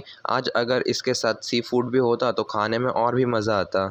वो सभी लोग हैरान हो जाते हैं और पूछने लगते हैं कि सी फूड होता क्या है। फिर हारुकी उनको समझाने लगता है कि सी फूड जैसे मछलियाँ, केकड़े, ये सब सी फूड में ही आती है। लेकिन फिर टिया बताती है कि यहाँ के केकड़े करीब एक राक्षस जितने बड़े होते हैं। इनको पकड़ना तो बिल्कुल नामुमकिन से ही होता है क्योंकि ये बहुत बड़े होते हैं, इनको सिर्फ एक स्किल फाइटर ही पकड़ सकता है। फिर विसल की बेटी उस शहर के बारे में बताती है जो कि नदी के पास है, कि वहाँ पे सी फूड हमें मिल सकते हैं। फिर हमारी मून और विसल की बेटी वहाँ पे जाते हैं और एक आदमी को लेके आते हैं जो कि ट्रेड करेगा। वो अपना नाम बताता है कि मेरा नाम माइकल है। वो उनको अपने प्रोडक्ट दिखाना शुरू कर देता है, बताता है कि इसमें ये है, और साथ ही वो बोलता है कि वो वहाँ पे सिर्फ अपने प्रोडक्ट बेचने नहीं है और भी टीम कम करने के लिए आया है। पहला कि वो उससे मिलना चाहता था, दूसरा और वो फ्यूचर में और भी ट्रेड करना चाहता है उससे, और तीसरा वो इस गांव का ऑफिशियल ट्रेडर बनना चाहता है। मतलब वो हारुकी की तरफ से दूसरों से बिजनेस करेगा। लाइक हारुकी ने इसको सारा सामान दे देता है और यही बिजनेस करेगा हारुकी की जगह। और वो कहता है कि वो उसके फ्रूट्स के अच्छे दाम दिलवा सकता है, लेकिन जाने से पहले वो कहता है कि वाइन की ट्रेडिंग भी करना चाहता है। लेकिन हमारी मून जो पीछे खड़ी थी वो बहुत ज्यादा गुस्सा हो जाती है वाइन का नाम सुनकर। अब यही सब देखकर माइकल की काफी ज्यादा फट जाती है,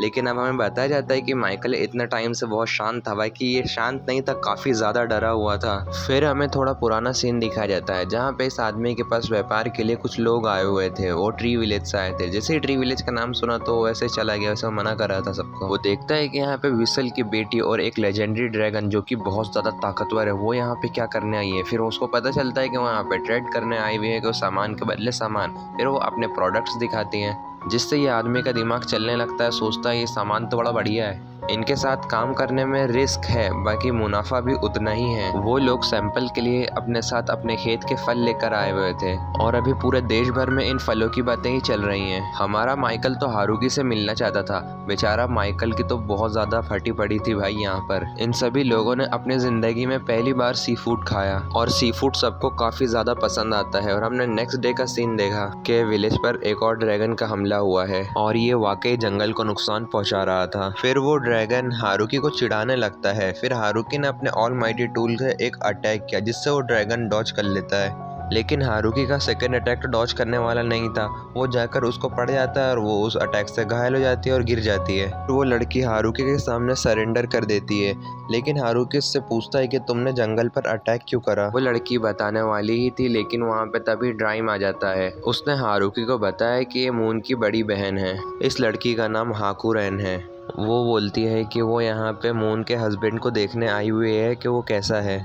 यहाँ पर हाकुरेन हारुकी की ही बात कर रही थी।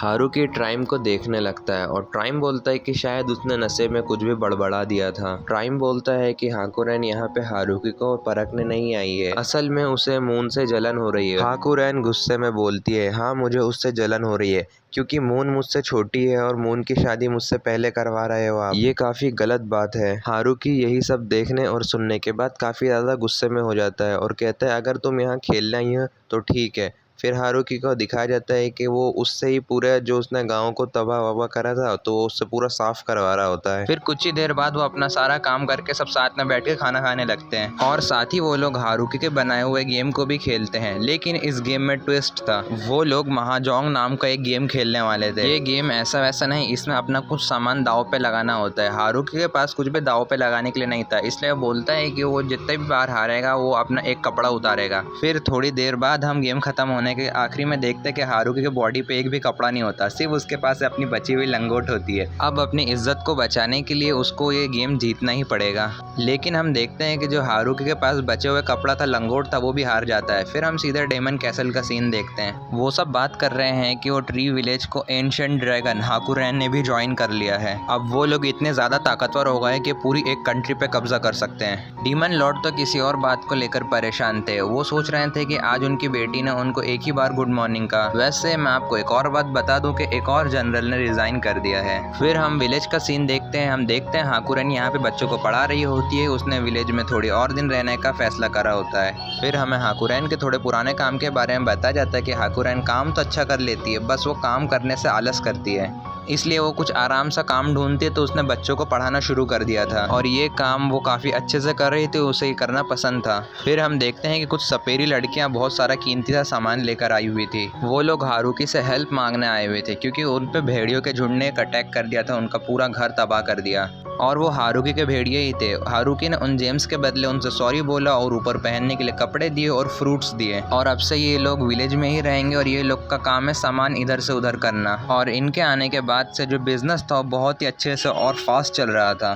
फिर हमें डीमन कैसल का सीन दिखाया जाता है जहाँ पे 3 लड़कियाँ डीमन लॉर्ड की बेटी को भड़का रही थी कि वहाँ पे विलेज में वो हुआ, ये सब हुआ, वहाँ पे ये सब चल रहा है। मतलब यही सब बता रही थी, कुछ भी सीधा मतलब ये है कि वो लोग डीमन लॉर्ड की बेटी को भड़का रहे थे ट्री विलेज के खिलाफ। प्रिंसेस ने फैसला कर लिया था कि वो द ग्रेट ट्री विलेज पे अटैक करेगी। ये सारी बात विसल ने फ्लोरेन को बताई थी कि ये विलेज इतना ज़्यादा ताकतवर है, इस पर अटैक करेंगे तो हम ही लोग हारेंगे। थोड़ी टाइम बाद फ्लोरेन को भी पता चल जाता है कि ये सारा काम किसने करवाया है। हाँ, यही 3 लड़कियां हरामी है, बहुत बड़ी, इन्होंने करवाया है ये सब। फ्लोरेन ने डीमन लॉर्ड से बात कर ये सब चीज़ें को टालने की कोशिश करी, बल्कि डीमन लॉर्ड कहता है मुझे कोई भी मतलब नहीं ये सब बातों से। फ्लोरेन अपने फादर से बोलती है क्या आप डीमन लॉर्ड से मेरी तरफ से बात कर सकते हो क्या, लेकिन वेसल उसको समझाता है उसके ऐसा करने से बात और भी आगे बढ़ सकती है। डीमन किंगडम के लोग उसे अपना दुश्मन भी समझ सकते हैं। वेसल एक बढ़िया जवाब देता है। वो बोलता है उनके प्लान को हम पूरा ही नहीं होने देंगे। फिर हमें डीमन लॉर्ड की बेटी का सीन दिखाया जाता है। वो कल 300 लोगों के साथ वहाँ पे अटैक करने वाली है। वेसल कहता है तुम वहीं के लोगों से हेल्प ले सकती हो, ज्यादा बात को बड़ा ना करते हुए तुम उनको वहाँ से डरा के भगा दो। अगर वो 300 लोग वहाँ पहुँच गए तो ये लोग डीमन किंगडम पे तबाही मचा देंगे।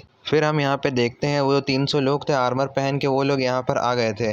हाकुरेन ने इन सपेरों को भेजा था तो सपेरों को देख के ये लोग डर गए और वो लोग भाग गए यहाँ से। फिर हम देखते हैं कि हाकुरेन ने वो तीनों लड़कियों को और प्रिंसेस को विलेज के अंदर लेके आ गई थी। हारुकी ने फ्लोरेन से पूछा कि ये तीनों कौन है। हाकुरेन बताती है कि ये मेरे फादर के अंडर काम करते थे। इन तीनों ने एक बहुत ही बड़ी गलती कर दी है तो इनको पनिशमेंट के लिए यहाँ पे लाए हैं। उसके बाद फ्लोरेन प्रिंसेस के बारे में बताती है कि इसका नाम यूरी है और ये यहाँ पे हमारा काम देखने आई है। हारुकी फ्लोरेन पर भरोसा करके वहाँ से चले जाता है। फ्लोरेन इनको धमकी देते हुए बोलती है कि इनको यहाँ पे इनकी आइडेंटिटी को छुपाना पड़ेगा। अगर तुम लोग ठीक से काम करोगे तो तुम्हारी गलतियों को माफ़ कर दिया जाएगा। यही सेम बात वो प्रिंसेस को भी कह रही थी और प्रिंसेस उसकी बात मान लेती है। उसके बाद फ्लोरेन उनको विलेज दिखाती है और प्रिंसेस को भी ये विलेज काफ़ी पसंद आ रहा था। ये तीनों लड़कियां बाज नहीं आती। ये लोग रात में भागने का प्लान बना रही थी, लेकिन हारुकी के वुल्फ से आज तक कोई बच पाया है क्या?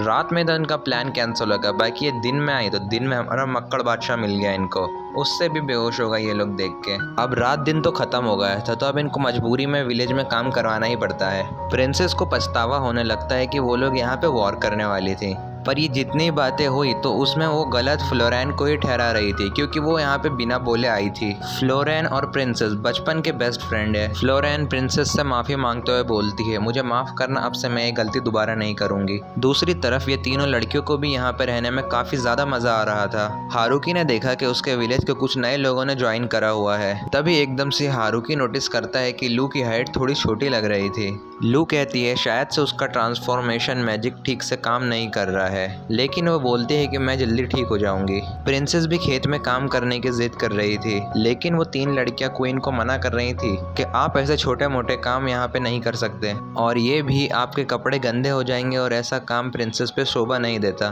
प्रिंसेस बोलती है क्या हमें अपनी आइडेंटिटी छुपाना नहीं था?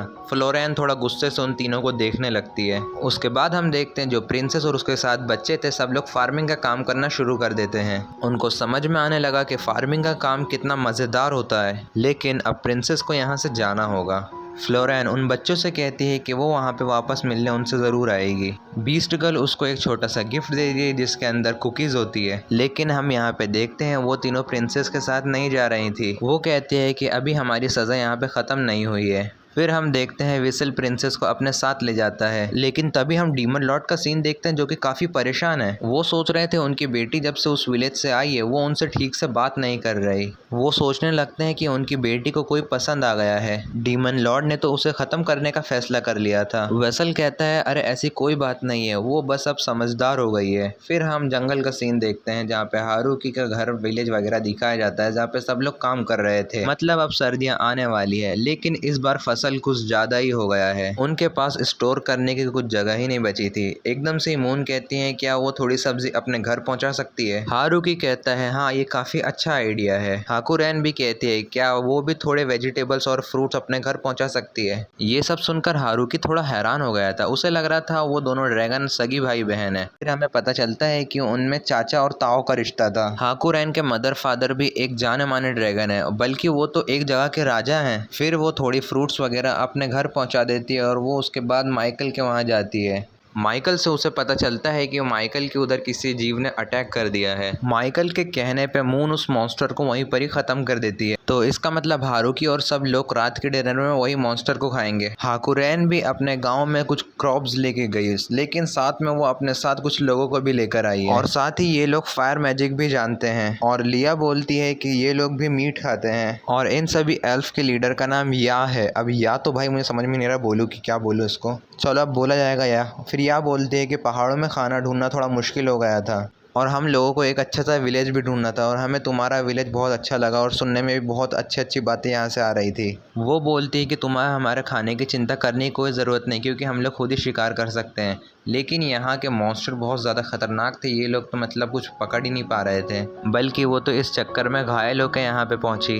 हारुकी बोलता है अगर नहीं हो रहा है तो मत करो, रहने दो ये। फिर हम देखते हैं हारुकी पॉट बनाता है, बाकी उससे सारे पॉट टूट रहे थे क्योंकि वो गलत मिट्टी का इस्तेमाल करता है। यहाँ की मिट्टी पॉट बनाने के लिए ठीक नहीं थी। हारुकी को पॉट बनाने के लिए क्ले की ज़रूरत थी। या बोलती है कि क्ले की चिंता मत करो, वो मैं ले आऊँगी। मेरे लिए क्ले ढूंढना बाएं हाथ का खेल है क्योंकि मैं पहाड़ों पर रहा करती हूँ। फिर वो कुछ देरों में क्ले ढूंढ भी लेते और वो लोग बढ़िया सा पॉट भी बना देते हैं। कुछ देर बाद लिया हारुकी के पास आती है। वो बताती है कि उन्हें जंगल में एक गुफा मिली है हारुकी उस गुफा की जांच पड़ताल के लिए कुछ लोगों को भेजता है वहाँ पर।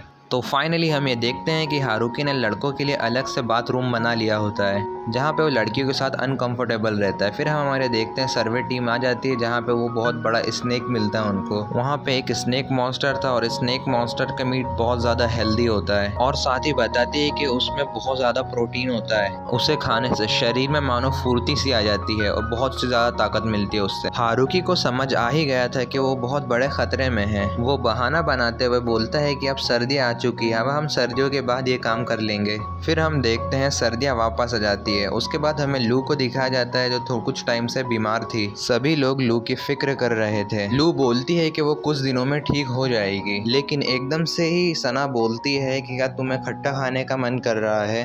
लू बोलती है कि हाँ कर तो रहा है। सना बताती है कि ऐसा उनके विलेज में एक लड़की के साथ भी हुआ था और कुछ महीनों बाद उसे एक बेबी हुआ, तो इसका मतलब लू प्रेग्नेंट है। लेकिन ये हुआ कब ये सब कारनामा? लेकिन फिर भी जो लू के प्रेग्नेंट होने की बात फेमस हुई, मतलब जो चर्चा चल रही थी, तो उससे सारे घर वाले बहुत ज़्यादा खुश हो गए थे। लू बताती है कि बेबी को हेल्दी रखने के लिए उसे सुबह जल्दी उठने की ज़रूरत है, लेकिन हारुकी बताता है कि वो सुबह जल्दी नहीं उठ सकता। अगर वो सुबह जल्दी उठ जाएगा तो फिर मेड्स को भी उठना पड़ेगा, तो उनके लिए ही हारुकी थोड़ा देर तक सोता है। वैसे खेतों का काम काफ़ी अच्छा चल रहा था, बल्कि फसल का काम पहले से और बेहतर हो चुका है। मेड शिकायत करने आती है कि वापस से उस स्लाइम ने पूरा वाइन का बैरल पी लिया था और यही सब देखकर आन्या को काफ़ी ज़्यादा गुस्सा आने लगता है। हारुकी आन्या को शांत करने लगता है और साथ ही बोलता है कि अब ब्रेकफास्ट का टाइम शुरू हो चुका है। हमें बताया जाता है कि हारुकी लोग इतने ज़्यादा हो गए हैं कि ये लोग साथ बैठकर खाना नहीं खा सकते, तो इसका मतलब खाना 3 टाइम पर खाया जाता है। पहली शिफ्ट में वो लोग बैठते हैं जो घर के इम्पोर्टेंट लोग हैं, दूसरी शिफ्ट में बाकी सब लोग बैठते हैं और तीसरी शिफ्ट में जो लेट खाना खाते हैं वही लोग बैठते हैं। लेकिन हमारी ये ड्रैगन तो सबसे लेट में भी नहीं है, तो सिर्फ सोती रहती है। फिर किलर एंजल वहाँ की रिपोर्ट देना शुरू करती है। कल उनके विलेज में 3 रैबिट मॉन्स्टर आ रहे थे, लेकिन हमारे वुल्फ ने उन तीनों को मार गिराया। हारुकी बताता है कि किलर एंजल अपना काम ईमानदारी से करती है, पर इसके कुछ टाइम बाद उनकी ड्यूटी खत्म हो जाती है, तो समझो वो बिल्कुल स्विच ऑफ शट डाउन से हो जाती है। तो उनका सारा काम लिजर्ड मॉन्स्टर करा करते हैं। इनको ना चाहते हुए भी लिजर्ड मॉन्स्टर पे डिपेंड होना पड़ता है, वही इनका सारा काम करके देते हैं। हारुकी अपनी फसल पर नोटिस करता है कि उसकी फसल पे एक और कुछ काली काली सी चीज़ लग गई है। वैसे ये काली काली चीज़ नुकसान तो नहीं पहुंचाती, फिर भी हारुकी इसको हटा देता है। हारुकी का खेत पहले के मुकाबले काफ़ी ज़्यादा बड़ा हो चुका था और इसको संभालना ही मुश्किल है, लेकिन हारुकी को मोटिवेट करती है उसकी सब्जियां, उसकी फसल उसको बहुत मोटिवेट करती है। फिर हारुकी वहाँ पे बैठा हुआ था, तो वहाँ पे लिजर्ड मॉन्स्टर आके बताता है कि गाय को एक बछड़ा हुआ है, अब हमें उसकी खुराक को बढ़ाना होगा। सना बोलती है कि स्टोरेज रूम बढ़ने वाला है, तो अब हमें क्या करना चाहिए। हारुकी बोलता है कि हमें जो बचा हुआ जितना भी सामान है वो माइकल को बेच देना चाहिए। उसके बाद हारुकी वापस अपने काम में लग जाता है। वैसे अब विलेज में काफ़ी सारे लोग हो चुके हैं, तो खेतों का काम काफ़ी आसानी से हो जाता है, लेकिन पौधे बोने का काम आज भी हारुकी करता है और छोटे मोटे काम भी, जैसे बच्चों के खिलौने बनाना, फर्नीचर बनाना, टेबल कुर्सी, यही सब। मतलब हारुकी ऑलराउंडर है। कभी कभी वो मेड की ट्रेनिंग में भी उनकी हेल्प करता है। मेड्स हमेशा बैटल की ट्रेनिंग करा करती हैं, वो हर खतरे के लिए तैयार रहना चाहती है और साथ ही वो ऐसे खाती रही तो एक दिन बहुत ज़्यादा मोटी हो जाएगी और वो अपनी मेड वाली ड्रेस भी नहीं पहन पाएगी। आज हारुकी भी ट्रेनिंग करने का फैसला करता है, लेकिन हम देखते हैं तलवार चलाने की कोशिश करता है, फिर उससे तलवार नहीं चल रही थी। फिर वो एक एल्फ आके उसको एक छोटा चाकू देती है। हारुकी ये चाकू को भी ट्राई करता है, बाकी ये चाकू भी उससे नहीं चल रहा था। उसके बाद हारुकी अपने ऑलमाइटी टूल के बारे में सोचने लगता है, जिसकी वजह से वो उसके हाथ में आ जाता है और वो पूरे टारगेट को एक ही शॉट में ख़त्म कर देता है। ये एल्फ तो काफ़ी ज़्यादा हैरान हो जाती है, सोचती है कि उनका मेयर तो बहुत ज़्यादा ताकतवर है। फिर हम देखते हैं रात हो चुकी थी। आज के दिन मेड से एक थोड़ी सी गड़बड़ी हो गई थी कि उससे खाना थोड़ा मीठा बन गया था। हारुकी से खाना खाया नहीं जा सकता, वो ऐसा बोल भी नहीं सकता। तभी फ्लोरेन वहाँ पे आती है। वो बोलती है कि प्रिंसेस ने आपके लिए एक मैसेज भेजा है। प्रिंसेस बोलती है कि उसको थोड़े एप्पल और मक्कड़ बादशाह के बना हुआ एक ड्रेस चाहिए था। हमारे मक्कड़ बादशाह ने उनके लिए एक ड्रेस बनाई थी जो कि उनको बहुत पसंद आई थी। हारुकी बोलता है कि हाँ ठीक है, ज़ोबुटोन को भी अच्छा लगा कि उनके लिए वो ड्रेस बनाएगा। फाइनली अब हारुकी को जन्नत नसीब हुई है, क्योंकि वो लड़कियों के बाथरूम में अच्छे से नहा नहीं पाता, कंफर्टेबल नहीं रह पाता था। हारुकी नहाकर अपने रूम में जा रहा था, फिर उसको लगता है कि कोई उसका पीछा कर रहा है। जो कि वो एल्फ होती है, वो हारुकी की सेफ्टी के लिए उसके साथ रहती हैं हमेशा। फिर हम नेक्स्ट डे का सीन देखते हैं जहाँ पे हारुकी डॉल्फ से जाकर मिलता है। फिर हमें पता चलता है है कि दिन हो या रात डॉल्फ्स हमेशा शराब बनाया करते हैं। वो तो हारुकी को अंगूरों की फसल को और बढ़ाने के लिए कह रहे थे।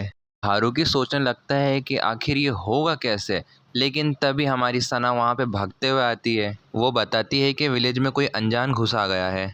हम देखते हैं एक बंदा भगवान की मूर्ति के सामने सर झुकाए हुए बैठा था। सब लोग इसे देखकर हैरान थे और सबसे ज़्यादा हैरान तो किलर एंजल थी, क्योंकि वो उनकी टाइट सिक्योरिटी होने के बाद भी ये आदमी यहाँ पे आया कैसे। फिर वहाँ पे थोड़ी देर बाद लू आती है और लू उस आदमी को पहचान जाती है। इसका नाम प्रोजेनेटर होता है और ये वैम्पायरों का पूर्वज होता है। वो यहाँ सिर्फ देखने आया था क्या लू सच में यहाँ पे प्रेग्नेंट है। प्रोजेनेटर बताता है कि ह्यूमंस की तरह वैम्पायर वो सब नहीं करा करते। प्रोजेनेटर हारुकी को उस बच्चे का ध्यान रखने के लिए कहता है। हमें पता चलता है कि प्रोजेनेटर की एज 4000 साल है। वो अपने शरीर को जवान रखने के लिए वो अपनी मेमोरीज को डिलीट करा करते हैं, बस इम्पोर्टेंट मेमोरीज को छोड़कर। उसके बाद प्रोजेनेटर गॉड की बनाई हुई मूर्तियों की तारीफ करने लगता है। प्रोजेनेटर कहता है कि जब वो छोटा था तो उसकी मुलाकात गॉड से हुई थी, लेकिन प्रोजेनेटर को उनका फेस अच्छे से याद नहीं है।